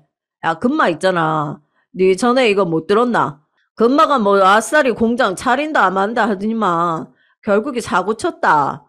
지금 뭐 김천에다가 마스크 공장 돌린다 안 하나? 아, 알지. 왜 몰라? 야, 근데 그거 차린 지 벌써 꽤 됐잖아. 근데 지금 갑자기 왜? 뭔데? 지랄 난리란다. 불량 작살 나 잡아댄다 하던데. 내가 뭐 대강 듣기로는 마스크 그거 예민하고 까다롭다. 그 있잖아. 응? 마스크 그게 우리 생각하는 거랑 완전히 공정이 다르대. 근데 준이 금마가 거기에 올인하겠다고 안 그러나? 그래서 뭐 공단에 그거 공장은 니한테 연락 한번 해보라고 그러대. 니가 원래 그런 일 한가다 하잖아. 친구 녀석들이 저의 신경을 써준 모양이었는데요. 저는 단박에 솔깃해서 욕심이 났습니다. 다른 사업 아이템 때문에 바빠진 친구들도 도울 겸 무엇보다 급한 상황이라고 하니까요. 몇 달 제가 공장을 맡으면 돈도 엄청 땡겨준다고 하고 그렇게 챙겨준다는데 마다하기 어려웠습니다.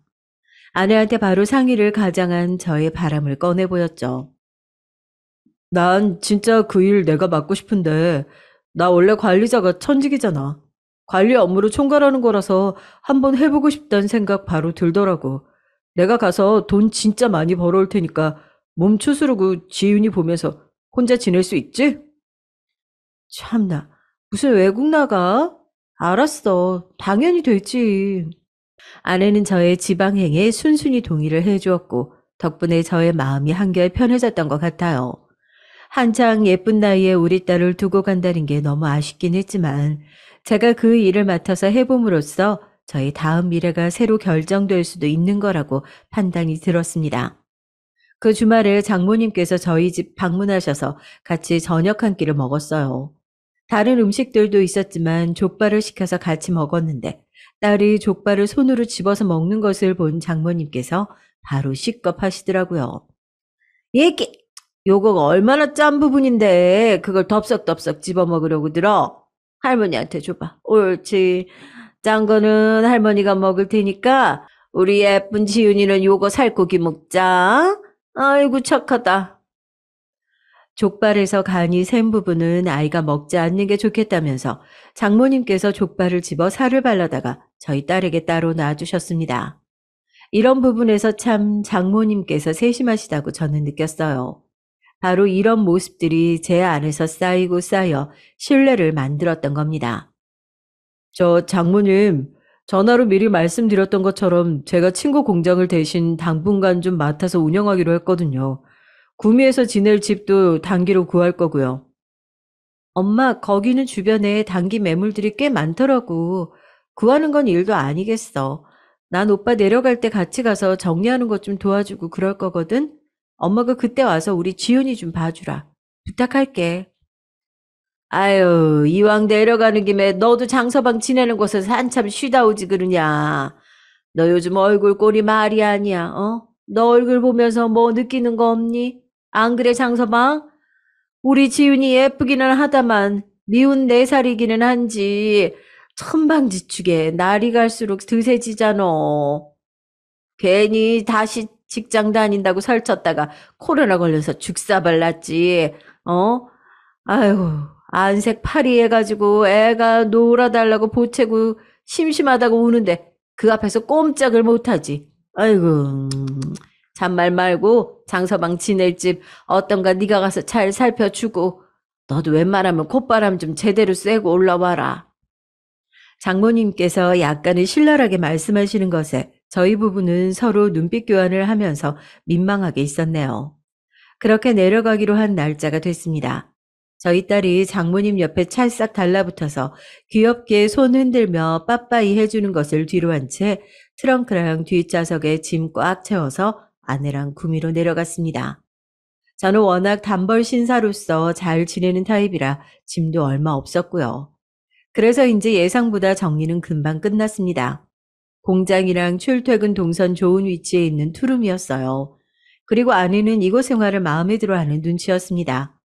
집에서 가만히 침묵 속에 책이나 읽고 한적한 동네를 낮에 한 바퀴 돌면서 산책이나 하고 조용한 동네 카페 가서 혼자 앉아있고 이런 생활에 만족해야 했어요. 여기에 있으니까 꼭 나 힐링하러 온 사람 같다. 지윤이가 너무 보고 싶기는 한데 솔직히 말해서 내 몸과 마음 재충전이 되는 기분이야. 그러면 며칠 더 있다가 올라가는 건 어때? 매일 영상통화로 너도 봐서 알겠지만 지윤이가 장모님이랑 지내면서 꽤 좋아하는 것 같다. 부모인 우리보다도 장모님께서 때로는 더 지윤이를 위해 주신다는 느낌 받을 때도 있다니까? 이거 나만 그래? 우리 엄마가 애를 잘 보는 것 같기는 해. 난 솔직히 체력적으로나 정신적으로나 하루 종일 지훈이 보려면 벅찬데 엄마는 거뜬하시더라고. 진짜 엄마가 우리랑 가까이 살아서 얼마나 다행인지 몰라. 그러면 엄마한테 내가 연락할까? 나 조금 더 있다 간다고? 아내와 제가 신중하게 상의를 했고 장모님께 연락을 드렸습니다. 우선 장모님께서 어떻게 반응하시는지 보고자 했는데 엄청 반색을 하시는 거예요. 그래서 저희가 딸 맡기는 수고비 명목으로 용돈을 드리고 왔었는데 더 후하게 드려야겠다는 생각이 들었습니다. 장모님, 저희 식구 토탈 생활비 생각하고 월 500 드리려고 하거든요. 저 내려와 있는 동안에요. 뭐? 자, 장서방 500씩이나. 아유, 그런 큰 돈을? 어차피 제가 여기 내려와 있으면 저희 집사람이 있다 하더라도 장모님께서 지훈이 보러 저희 집에 계속 방문해 주실 것 같아서요. 아이, 그건 그렇지. 장서방이 없는 상황이라면 그렇고 말고. 아, 내가 암만 내 딸이라지만 다 맡겨놓고 있을 수가 있어야지. 내 손녀는 내가 두 눈으로 보고 찰싹 달라붙어 있어야지만 안심이 돼. 네, 그래서요.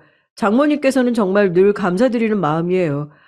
아시죠? 그런데 혹시 금액적으로 너무 부담이 되신다고 하시면 아니야. 왜 부담이 돼? 아니야. 괜찮어. 내가 뭐 준다고 해서 그 돈 낼름 다 써버릴 사람이야? 아닌 거 장서방이 더 잘 알지? 그거 돈 주면 내가 우리 지윤이 앞으로 직접 저금하고 싶네. 할머니가 손녀 위에 모은 돈으로 만들면 좋을 것 같아. 장모님께서 그렇게 말씀하시니 제가 알았다고 대답할 수밖에 없었습니다. 돈 500 드리는 건 어떠냐는 건 아내가 먼저 꺼낸 얘기였는데 지금 저희에게 다른 것이 부족하지 돈이 부족한 상황은 아니었기에 저도 괜히 기분 상하기 싫이 가타부타 다른 말 안 꺼내고 한 큐에 알겠다고 동의를 했어요. 장모님께 가는 돈이 결국은 저희 집안 돈이라고 여겼고 몇 달 공장 맡으면서 버는 액수도 많았으니까요. 그렇게 하기로 하고 나서 한 2주였나 보름 정도 지나고부터 무렵이었습니다. 저희는 별 특별한 일이 있지 않고서야 저랑 아내 둘 다 매일 영상통화로 딸을 보면서 대화를 나눴어요. 같이 할 때도 있었지만 보통은 아내가 이른 오전 시간에 영상통화를 했고 저는 하루 일과를 마무리하는 밤중에 했어요. 그런데 언제부턴가 우리 지은이가 글쎄 저녁 먹고 좀 놀다 보면 금세 잠이 온다 그러네. 초는 닭 마냥 꾸벅꾸벅해서 안 되겠지 뭐야. 밤늦게 통화는 이제 안 되겠어, 장서방. 밤에 영상통화를 안 받으시고는 장모님께서 카톡으로 애가 이미 잔다고 답장을 주셔서 좀 희한하다고 생각을 했어요. 각 잡고 여쭤봤더니 저런 말씀을 주셨습니다. 딸이 일찍 자기 시작했다네요. 저는 웬만하면 지금까지처럼 밤에 잘 준비 다 마친 딸 모습 보면서 영상통화를 하고 싶었는데 장모님과 지내면서 아이의 수면 패턴이 바뀌었구나 싶었고 그래서 수긍을 했습니다. 대신 딸이 보고 싶으면 퇴근하고 나서 씻고 옷 갈아입자마자 영상통화를 걸었죠. 우리 공주님, 이제 저녁 먹어? 저녁 먹고 치카치카하고 이제 잘 준비할 거예요? 일찍 자고 일찍 일어나는 새나라 어린이네. 보기만 해도 웃음이 나는 저희 딸을 보며 저는 저렇게 말을 해주었어요. 지금 생각하면 제가 그때 참 머저리 같았습니다. 얼마 후 아내가 집에 돌아가기로 했어요. 공장에 여유 짬 날 대로 타이밍 잡느라 예정보다 사흘 정도 늦어졌어요. 올라가는 길에 당연히 제가 데려가 줬고요. 딸을 보고 싶었기 때문입니다. 우리 딸 이리 와. 아빠한테 와. 할머니랑 잘 있었어? 할머니 속 안 썩이고 착하게 있었어? 할머니하고 있는 거 재밌었어? 우리 딸 요즘 매일매일 일찍 잔다면서? 꼬박 2달 만에 보는 딸에게 저는 눈을 떼지 못했죠. 얼른 안아들고 둥가둥가를 해주는데 이상하게 실이 딸이 제가 무슨 질문을 할 때마다 자꾸 어딘가를 쳐다보는 거예요. 그 시선을 따라가 보면 장모님께서 계셨습니다. 어라? 얘가 왜 자꾸 이러지? 약간 의미심장한 기분이 들더군요. 장모님께 가고 싶은 표정이 아니라 뭔가 눈치를 살피는 것 같은 딱 그런 표정이었습니다. 아이들은 속이 빤히 들여다보이기에 솔직한 존재라는 표현도 있잖아요. 그 순간 그 표현이 왜 저의 머릿속에 떠올랐는지 모를 일입니다. 부엌 베란다에 나가보니 분리수거 통들이 안 비워져 있길래 모으면 부피가 크다 보니까 제가 그걸 가져다가 버리고 오겠다고 하고는 전부 합쳐서 들고 나갔어요. 그렇게 잔뜩 쌓여있던 분리수거를 하고 다시 집으로 돌아왔는데 엘리베이터에서 내려서 오른쪽으로 돌아 저희 집 현관문 앞에 서자마자 뒤에서 도어락 소리가 들려오는 겁니다. 앞집 사람이 나오길래 그런가 보다 하고서 저는 저희 집 비밀번호를 치려고 했죠. 안녕하세요. 오랜만에 뵙는 것 같네요. 요새 통 댁에 안 계신가 보네요. 그런데 앞집에서 나온 아주머니께서 저에게 말을 거시는 겁니다. 참고로 앞집과는 안면도 틀고 지냈고 딱히 이웃 간에 오가는 접점은 그 외엔 없었어요. 50대 부부가 사시는 집이었는데요. 자녀분들은 자취하느라 가끔 주말에 들른다는 정보만 제가 스쳐가듯 들어서 알고 있던 게 다입니다. 그 전까지 마주치면 꾸벅 목례만 했었는데 갑자기 저에게 말을 건 것이었죠. 저는 간만에 집에 들른 참이라 이웃도 왠지 반갑게 느껴지더라고요. 그래서 지방 업무가 생겨서 내려가는데 아무래도 서너 달 정도는 더 그럴 것 같다고 간단히 말씀을 드렸죠. 부부가 통 안 보이고 그 어머니 되시는 분만 애를 보고 계시길래 무슨 일인가 했죠. 아, 저희 장모님이요. 그게 저희 집사람이 저랑 같이 지방에 잠깐 있다가 오늘 올라왔어요. 그동안 장모님께서 저희 아들 봐주셨던 거고요. 저희 부부 안 보이는 걸 아셨다니 오며 가며 마주치셨나 봐요. 아니요. 그런 게 아니라 하여간 그쪽 장모님 목소리를 내가 들어가지고 통이 신경이 쓰였네요. 이제 아이 엄마가 돌아왔으니 됐죠. 잘 됐네요. 아, 그러셨어요? 그런데 아마 당분간 저희 장모님이 거의 매일 와 계실 것 같아요. 집사람의 건강도 신경 써야 하고 또 자격증 공부한다는 것도 있고 일정들이 좀 있거든요. 아이가 장모님을 잘 따르니까 사위로서 제가 복이죠. 네? 아니, 그럼 그 장모님이란 분을 저희가 앞으로도 봐야 된다고요? 어머, 그건 좀 곤란한데. 그래도 아이 엄마 왔다니까 낫겠죠. 밤마다 문을 어찌나 쾅쾅 닫아대던지 그 현관문 좀 살살 닫으라고 말을 몇 번이나 했는데도 계속 그러더라고요. 저희 남편이 대낮이라면 피아노 소리든 코끼리 울음소리든 신경 안 쓰는 사람인데 깜깜한 밤에는 무조건 조용해야 돼요. 잠기가 약간 밝아서요. 그런데 이어폰을 낀 상태에서도 그 문 닫는 소리가 얼마나 천둥처럼 들리는지 아유, 이거 안 겪어본 사람 몰라. 밤마다 또 그럴까봐 우리는 지레 겁먹은 채로 마음 졸이고 지냈어요. 앞집 아주머니께서 빨간 뿔테 안경을 여러 번 고쳐 쓰시며 그러셨습니다. 심각한 표정으로 진지하게 말씀을 하시는 것을 봐 거짓말 같진 않았어요. 아니, 사실은 그럴 확률은 없다고 봐야 했죠. 앞집에서 무슨 이득이 있다고 이런 걸로 저한테 거짓말을 하겠어요. 확실히 밤에 그러냐고 제가 거듭 여쭤봤지만 아주머니께서는 그렇다고 대답을 해주셨습니다. 내가 밤 10시만 됐어도 이런 얘기 안 해요. 특이한 사람이라고 속으로만 생각하고 말았지. 아니, 그런데 꼭 자정쯤만 되면 그런다니까? 아니, 우리 다 잘나고 누워있는데 쾅쾅 대면서 스트레스 받죠. 이게 도대체 무슨 일인지 저는 일단 죄송하다고 대신 사과를 드렸어요. 그리고 집에 들어가 장모님께 아주 조심스럽게 여쭤봤죠. 밤늦게 현관문 세게 닫는 소리 때문에 앞집에서 항의를 해왔는데 어떻게 된 일이냐고 말이에요. 그랬더니 장모님께서 얼굴에 띄우고 계셨던 웃음기를 싹 지우시는 겁니다. 잘못 들었겠지. 아유, 우리 윗집이나 아랫집이 그런 걸 소리가 울려서 아마 잘못 들은 걸 거야. 아이, 그리고 내가 잠이 안 와서 밤바람 좀 쐬려고 한 번씩 밖에 나갔을 수는 있는데 하도 예민들 하시니까 그 문 닫는 소리도 크게 들린다고 괜히 받아들인 거지. 귀는 더럽게들 박네. 어? 내가 알았으니까 장서방도 신경 쓰지 말어. 저는 진위 여부라기보다는 걱정스러운 마음이 앞서서 여쭤본 것이었는데 장모님께서 엄청 정색을 하시고는 딱 일축하시는 겁니다. 거기다 대고 제가 재차 여쭤보기가 못해서 알겠다고 말씀드리고 말았어요. 오랜만에 딸 얼굴 실컷 들여다보고 재롱 떠는 것도 흐뭇하게 봤더니 시간이 금방 흘렀습니다. 아쉬운 하룻밤이 지나버리고 저는 다시 지방행 길에 올라야만 했죠. 딸이 TV 앞에서 소꿉놀이를 하다가 잠시 단잠에 빠져 있었는데 깨우지 않고 그냥 나왔어요. 장모님께 항상 감사드린다 인사도 빼놓지 않은 채로 저 배웅 나온 아내와 함께 짐가방 들고 내려갔습니다. 그렇게 엘리베이터 타고 1층에 도착했는데 웬 아저씨 한 분과 딱 맞닥뜨렸어요. 서로 얼굴을 보고선 이렇게 됐죠. 바로 앞집 아저씨였습니다. 어제는 아주머니 쪽과 이야기를 했던 터라 타이밍이 얄궂다고 생각하면서 제가 먼저 인사를 드렸습니다. 안녕하세요. 제가 어제 저희 장모님께 말씀 전달 드렸습니다. 다른 세대 현관문 닫는 소리 앞집에서 착각하신 게 아니냐고 하실 만큼 문을 3개 닫으신 적이 없는 모양이에요. 만약 그랬다고 해도 고의가 아니신 모양이니까 너그러이 이해해 주시면 정말 감사하겠습니다. 이보세요.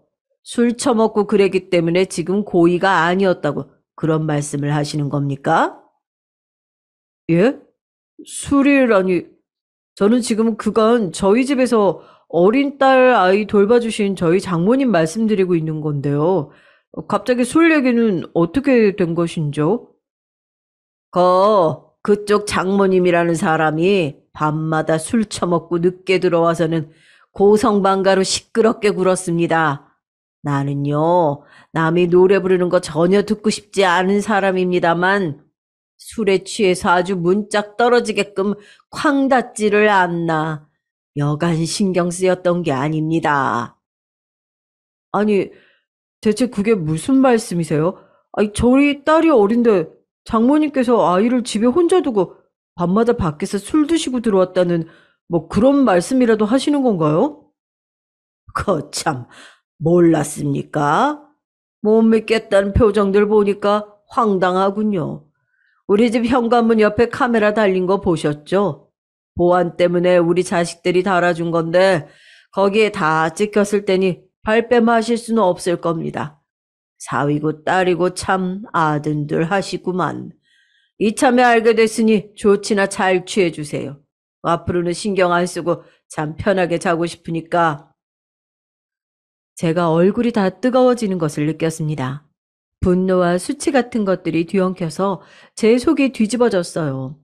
우선은 제 차로 가서 마음을 가라앉히고 아내와 이 건에 대해 얘기를 나눴어요. 어쩐지 얼마 전부터 밤에 애랑 영상통화 못한다고 하실 때부터 이상했다고. 저는 이런저런 얘기라도 먼저 꺼냈는데 아내는 혼란스러운 얼굴로 거의 대꾸만 했어요. 하긴 아내는 자기 모친인데 얼마나 더 당황스러울까 싶었어요. 지금 월 500씩이나 그 거금을 들이고 있는 상황에서 이런 전말까지 알게 됐으니 우선 오빤 내려가. 내가 엄마한테 얘기 잘 해볼게. 아마 아빠 계실 적에 술은 입 근처에도 못 대셨던 엄마였으니까 뒤늦게 고삐라도 풀리신 게 아닐까 싶어. 아내는 그렇게 말하고는 차에서 내려 집으로 올라갔습니다. 심각한 표정으로 한숨을 쉬면서 말하기에 미처 내용을 읽지 못했는데 차 출발하면서 가만히 생각해 보니까 그거 장모님 편 들어준 거 아닌가? 이런 짐작이 드는 겁니다. 입에 붐을 뿜으면서 화를 내도 모자랄 상황인데 엄마로서 분노하기보단 딸로서 자기 엄마를 더 배려하기 급급한 것처럼 느껴졌어요. 그러자 약간의 배신감이 들었고 저는 아파트를 빠져나가려다 말고 경비실에 차를 세웠습니다. 경비소장님께 제 소개부터 드리고 앞집 연결을 요청했죠. 앞집 아저씨와 바로 통화를 할 수 있었습니다. 아까 배웠던 앞집 애기 아빠입니다. 저 정말로 죄송하지만 혹시 제가 사장님 핸드폰 번호를 받을 수 있을까요? 제 번호도 알려드리고 싶습니다. 앞으로 저희 장모님께서 다시 늦은 시간에 만취하신 채로 소음을 발생시킨다면 제가 도움을 드리고 싶어서요. 저의 정중한 부탁을 앞집 아저씨께서는 바로 들어주셨습니다. 그뿐인가요? 아주 반색하시면서 번호를 불러주시더니 현관에 단 카메라로 언제든 협조해 줄 테니까 말만 하라고 하시는 겁니다. 그 어린아이를 두고 젊은 부부가 믿고 맡겨놨으면 책임지고 손녀 아이 보살펴야지. 어딜 경우 없이 밤에 아이를 두고 혼자 쏘다닌답니까? 그것부터 거슬렸어요. 각자 알아서 사는 요즘 세상에 내가 오지랖 펼치는 이웃으로 보일까봐 가만히 있었던 건데 속으로는 영 못마땅하다 여기고 있던 참이오. 제가 하고 싶은 말을 어째서 앞집 아저씨께서 속 시원히 짚어주시는 건지 여튼간에 정말 감사하다고 인사드렸죠. 그리고 운전 잘하고 무사히 내려왔는데 그날 아내랑 전화로 싸웠습니다. 역시나 아내가 장모님 편을 들더라고요. 장모님 앞으로 안 그러시겠다고 약속은 받아놨어? 미안하다고 말씀은 하시지? 왜 그러신 거래? 아, 오빠 작작 좀 해. 이제 다 알았다고 지적했으면 그걸로 됐잖아. 엄마가 우리보다 어르신인데 어련히 잘 하시겠지. 저는 어떻게 그것으로 일단락할 수 있냐고 따졌고 아내는 그런 저에게 지랄 유난 떤다면서 화를 냈습니다. 아내가 기본적으로 성질이 대단한데 그 성질 일어나는 영역만 건드리지 않으면 온실 속 화초 같은 사람이거든요. 엄청 유유자적한 사람이에요. 대신 심기 건드리는 영역 터치한 순간부터 폭발입니다. 제가 보니까 아내는 더 이상 이 일로 장모님을 건드리지 않기를 원하는 것이었어요. 저만 내려와 있는데 구체적으로 파고들기도 애매하고 그래서 억울하지만 제가 한 수 접어주었습니다. 집안의 평화를 위해서요. 어찌됐든 아내가 이제 딸이랑 집에 있으니 다시 그런 문제가 불거질 것 같지도 않았습니다. 그리고 3주 뒤 토요일 아침에 아내가 반찬을 싸들고 내려왔어요. KTX를 타고 내려왔는데 그건 기차역이 좀 멀었습니다. 그래서 아내 태우고 제 자취집으로 가는 길이 꽤 되어서 어색한 공기가 감돌았죠. 카톡상으로는 괜찮았는데 직접 마주하니까 장모님 일로 언쟁 벌였던 여파가 남아있더라고요. 그래도 부부싸움은 칼로 물베개라는 말을 실천하면서 다시 잘 지냈습니다. 그러려고 애를 썼죠. 아이 사진 보면서 얘기하다 보니까 자동으로 웃음도 나왔어요. 그런데 밤에 아내랑 대화를 하던 도중 장모님 얘기가 나왔고 또다시 서로 감정이 치고 올라와 버렸어요. 저는 아무리 그래도 코로나가 심각한 와중에 아이를 집에 두고 밖에서 지인분들과 술자리를 갖고 들어온 장모님이 이해가 안 갔거든요. 조심스레 그 얘기를 다시 꺼냈더니 아내가 너무너무 싫어하면서 저한테 화를 냈습니다. 제발 그만 좀 하라네요. 아니, 제가 몇 번이나 얘기를 했다고 뭘 그만하라는 건지. 지은이가 기차에서 얌전하게 굴 애였으면 내가 오늘도 데려왔어. 근데 애가 안 되니까 특이하게 차에 오래 있으면 자지러지고 그냥 다 통제가 안 되는 애니까 못 그런 거야. 오빠 진짜 우리 집에서 아이 봐주는 우리 엄마한테 감사해야 되는 거라고. 그 정도 일로 왜 이렇게 불만을 가져? 아니 애가 이런 애도 있고 저런 애도 있는 거지. 왜 우리 애 특이한 애라고 그딴 식으로 말을 해? 그리고 내가 장모님이 아무래도 술자리 너무 좋아하시는 것 같으니까 이러는 거 아니야. 지금 혹시 주말이라고 못 참고 밖에 나가신 거 아니야? 애만 혼자 두고? 저의 말에 아내가 입을 다물고 표정을 살벌하게 굳혔습니다. 이건 진짜 엄청나게 화가 났다는 신호였죠. 저도 화가 나서 바로 장모님께 전화를 걸었어요. 충동적으로 건 것이었는데 이상하게 전화를 안 받으시는 거예요. 계속 안 받으시길래 저는 불안하다 그랬고, 아내는 장모님께서 폰을 진동으로 해놓고 일찍 주무시는 거일 수도 있는 거 아니냐고 했습니다. 냉전 상태에 접어든 저희는 각자 따로 잤고요. 아침 밝자마자 준비 간단히 해서 제 차 타고 집에 올라갔습니다. 저는 장모님께 그 일을 제대로 따져 묻지 못한 앙금이 남아있었으므로 이대로는 어차피 안 된다는 생각이었죠. 아내도 삼자 대면해서 회포를 풀자고 그랬고요. 그렇게 도착한 집. 저희는 들어서자마자 경악을 해야 했어요. 마스크를 내리자마자 맡아지는 희미한 술 냄새. 거실 소파에서 대자로 뻗어서 입을 크게 벌린 채 컥컥 소리를 내면서 외출복 차림으로 주무시고 계신 장모님이 보였습니다. 딸이 내복 차림으로 방에서 나오더니 저희를 보자마자 단박에 눈물을 글썽거리면서 울려고 했어요. 우리 주윤이 잘 잤어? 어젯밤에 할머니랑 같이 있었어? 제가 안아들고서 물어봤더니 딸이 눈물 맺힌 얼굴로 도리도리를 했습니다. 그걸 보고 제 억장이 무너졌죠. 장모님께서는 화들짝 놀란 채 기상하셨고요. 이제 개싸움 시작이었습니다. 장서방, 그게 내가 술 친구들이 생겼는데, 거의 반강제식으로 나보고 자꾸 나오라고 그러니까 안 그러지. 나 원래 거절을 했어. 진짜야. 내가 친구가 여기 근처 살잖아. 그 친구 집에서 모이는 게 습관이 되다 보니까 다들 맛이 들렸는지 하여간에 계속 그렇게 됐네. 응? 제정신이시면 그러실 수 없죠. 손녀 생각은 안 하셨나요? 저희 지윤이 사랑하시긴 하세요. 지금까지 가식적으로 일부러 손녀 사랑이 제일인 할머니 연기하신 건 아니시죠? 장모님께서 구구절절 늘어놓으시는 말씀. 그게 어디 먹힐 핑계인가요? 저는 말도 안 된다고 이 무슨 어린 손녀 두고 책임감 없는 행동이시냐며 참아왔던 분노를 터뜨렸습니다. 돈 500 받으면 원수의 손녀라도 잘 돌보겠다고 제가 그렇게 말을 했더니 아내가 화를 내면서 저를 밀치는 겁니다. 오빠, 말 조심해. 오빠가 유난 떠는 것도 있다고 내가 분명 그랬지. 예전에도 그랬어. 지윤이 분리수면 할 때도 갖가지 이유 대면서 반대하고 맨날 나보고 예민하다 그러는데 나는 늘 오빠가 더 예민하다고 생각했어. 정말 지긋지긋해. 저는 아내의 말에서 아내가 지금 장모님께서 아이를 봐준다는 틀이 깨지는 걸 못 견뎌 한다는 걸 알 수 있었습니다. 이 상황 자체가 싫은 거죠. 아내는 이런 쪽에서 고집이 있었고 제가 그걸 잘 알았습니다. 저도 정말 지긋지긋해지더라고요. 우리 사이에 신뢰가 있다고 생각해? 이러면 우리 앞으로 어떻게 살자는 거야? 오빠는 말을 왜 또 그렇게 해? 나 한 번 아니면 진짜 아닌 사람이야. 정 털리기 전에 입 조심하고 생각 신중히 하고 말해. 그래, 장서방. 살다 보면 이런 일 저런 일 다 있는 거고 가족끼리 유도리 있게 좀 넘겨주고 그래야지 아득바득 뭘 따지고 드나.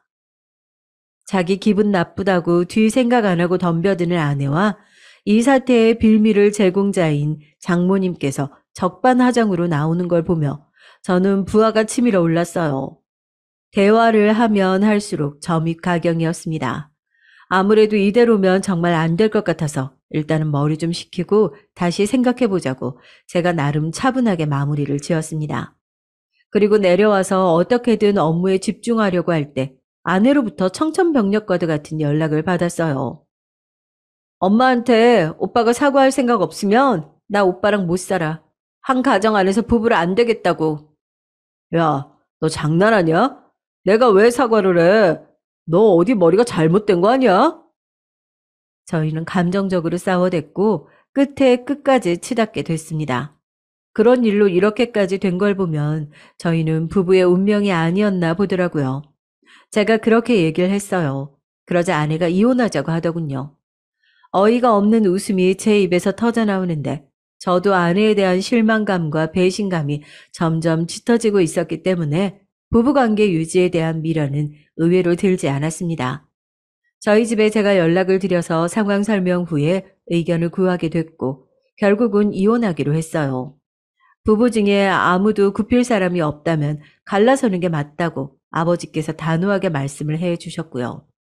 재산 분할은 걱정이 되지 않았는데 관건은 딸이었죠. 저는 딸을 당연히 제가 데려올 생각으로 이혼에 동의했던 것이었건만 상황은 그렇지가 않았습니다. 애 낳고 우울증 앓았던 사람이 무슨 애를 맡겠다는 거야? 너 애한테 못할 짓이야, 그거. 지윤이에 대해서 오빠가 뭘 안다고 그래? 늘 애 봤던 건 우리 엄마였고 그 다음으로는 나였어. 육아라곤 전혀 모르는 오빠보다는 내가 나. 그리고 엄마인 내가 양육권에 훨씬 유리한 거 알지? 정말 마음 아픈 소식이었어요. 딸을 제가 데려올 수 없다니.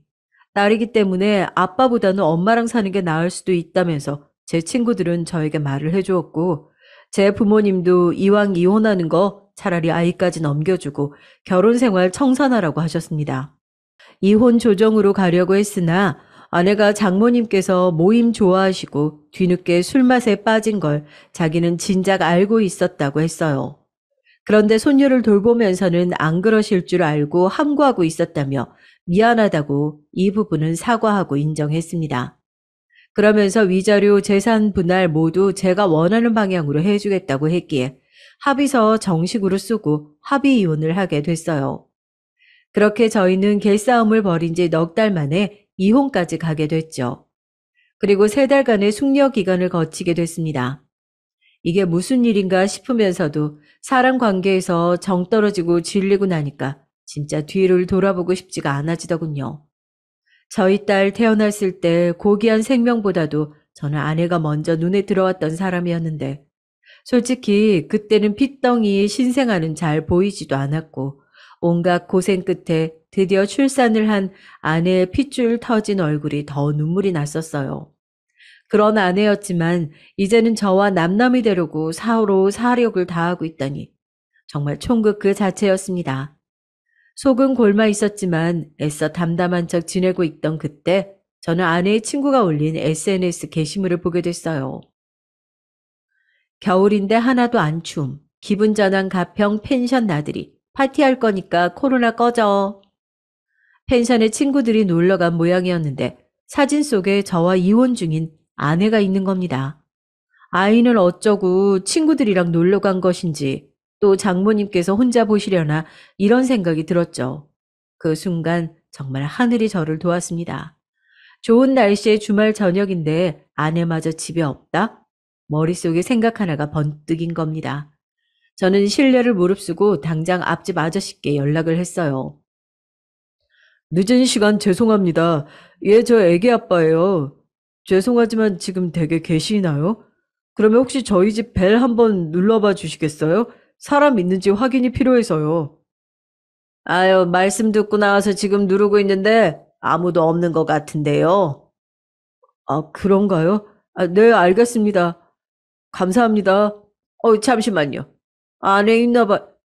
귀를 대고 들어보니까 아이 목소리 같습니다만 이거 애가 훌쩍거리는 소리 같은데 아무래도 재벌은 남 못 준 장모님께서 또다시 출타하신 게 분명했습니다.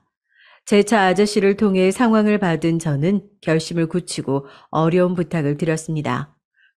정말 죄송하지만 지금 심각한 상황이라서 꼭 좀 부탁을 드리겠습니다.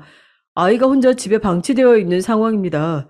짐작하시는 것처럼 상당히 상습적으로 저희 장모님께서 그러고 계시고요.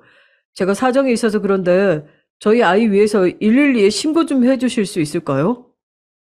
에? 경찰에다가 신고를 해달라 이 말씀입니까? 예, 맞습니다. 혹시 이 신고로 손해나 피해를 입으신다면 제가 다 책임지겠습니다. 무조건 사례 또한 해드리고요. 저희 방치된 아이 생각해 주시고 앞집 이웃으로서 신고 좀 넣어주세요. 부탁드리겠습니다. 참. 그래요. 알겠수다. 그동안 나도 어린아이 걱정되긴 마찬가지였으니까 일러주신 대로 내가 경찰에 전화해서 신고할게요. 앞집 부부 두 분께서 합심해서 상의를 하고 말을 맞추신 끝에 경찰에 신고를 해주셨어요. 아이가 자주 방치되어 있는 정황을 그동안 많이 봐왔고 여러모로 의심을 품고 있었는데 우는 소리가 들려서 신고를 넣었다고 그렇게 말씀을 하셨다고 합니다. 제가 따로 감사 인사를 또 드렸고 극구 사양하시긴 했지만 약소 하나와 사례 또한 해드렸어요. 역시나 저의 예상대로 장모님께서는 지인들과 소주 병나발을 불면서 즐기고 계셨더라고요. 오빠, 미안한데 우리 엄마가 또 지훈이 놔두고 밤에 나가셨더라고. 분명 안 그러겠다고 나랑 약속도 했는데 왜 또 그랬는지는 나도 진짜 모르겠다. 친구들과 펜션 잡고 놀고 있는데 난데없이 집에 경찰 출동했다고 연락을 받은 것에 아내는 큰 충격을 받은 듯 했습니다. 아내는 건강 문제로 인해서 술을 입에도 안 대는 사람인데 그 모친인 장모님께서는 어떻게 그렇게 술을 좋아하시고 술자리라면 사족을 못 쓰시는지 모를 일입니다. 심지어 먼저 가신 장인어른께서도 간질환으로 세상을 뜨셨던 것이라는데도 말이죠. 저는 숙취에 찌든 장모님의 연락을 받았을 때 남아있던 일말의 미련도 털어버렸어요. 이봐, 장서방.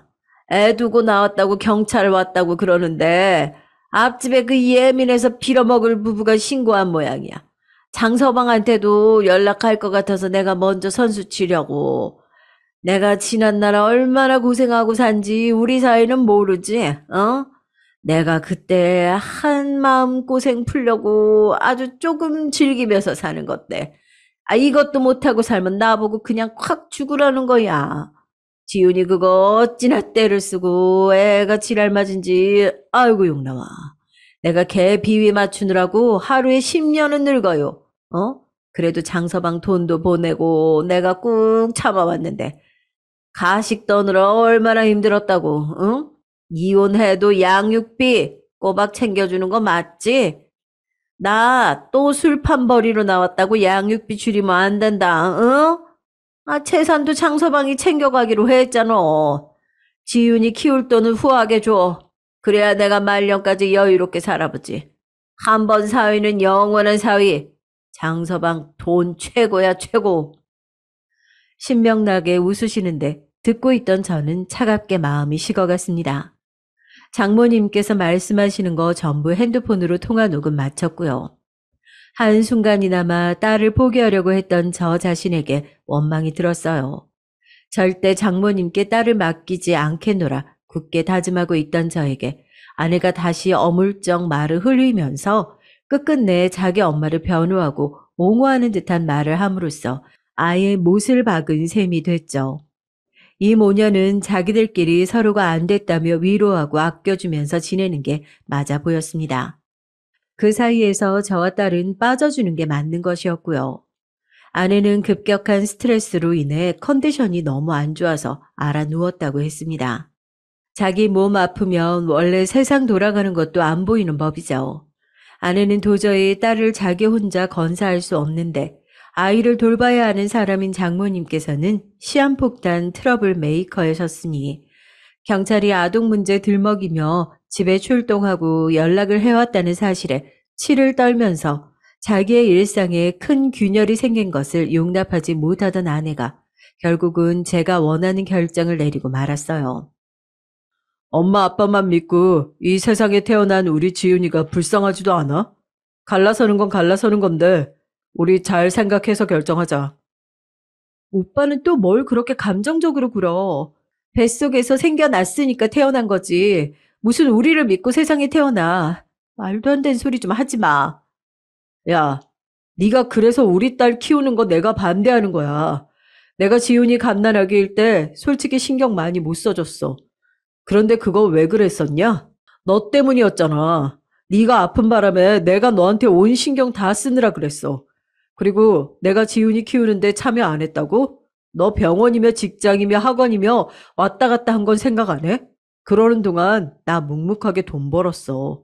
탈모약 처방받도록 스트레스 오지게 받아가면서 진짜 개같이 돈 벌어왔어.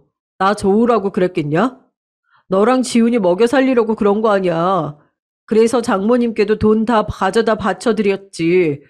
우리 지훈이 예뻐해달라고. 잘 부탁드린다고. 그런데 결과가 이게 뭐야?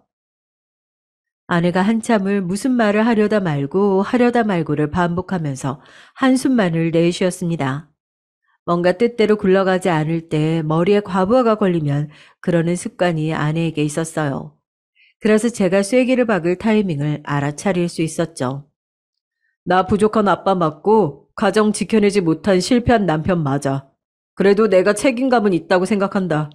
지은이에게 감정적으로 교류하며 보살펴줄 자신도 있어.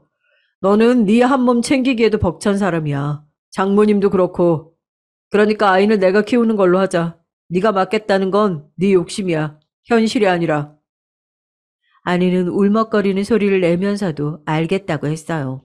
그리고 결정적으로 장모님께서 주둥이 간수를 못하시고 딸에게 엄마 아빠 이제 헤어진다 이렇게 말을 하셨다고 합니다. 대체 무슨 정신으로 그러신 것인지 점점 더 장모님이라는 사람 자체에게 혐오가 들었어요. 근데 딸이 저와 살고 싶다고 그랬어요. 그것이 정말 저에게 큰 위로와 힘이 되어주었습니다. 추후 법적 분쟁이 발생할 여지가 있는 것 아니냐면서 친구 녀석 하나가 저한테 법원에다가 변경 신청 넣으라고 조언을 해주었습니다.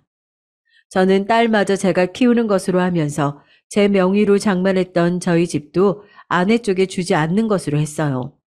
아내에게는 장모님의 술 기운 가득한 통화 내용을 음성 파일로 보내줬고요. 그거 듣고서 아내는 스트레스 도져서 완전히 뒤로 넘어갔던 모양입니다. 장서방, 사람이 어찌 그러나, 평생 부대끼면서 살기로 해놓고 서로 안 맞아서 이혼한다고는 하지만 애까지 낳은 사이인데 너무 얄궂게 구는 거 아니야? 우리 딸 온전한 직장 생활 힘든 거 자네가 더 잘 알면서 왜 이래? 직장 다닐 때도 월급이 180밖에 안 됐어. 지훈이까지 데려가 놓고 그럼 우리한테 남은 건 아무것도 없잖아.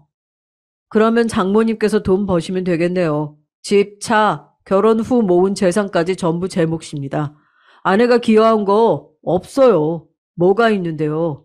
그리고 이렇게 된 거 따지고 보면 전부 장모님께 주된 원인이 있는 건 아시죠?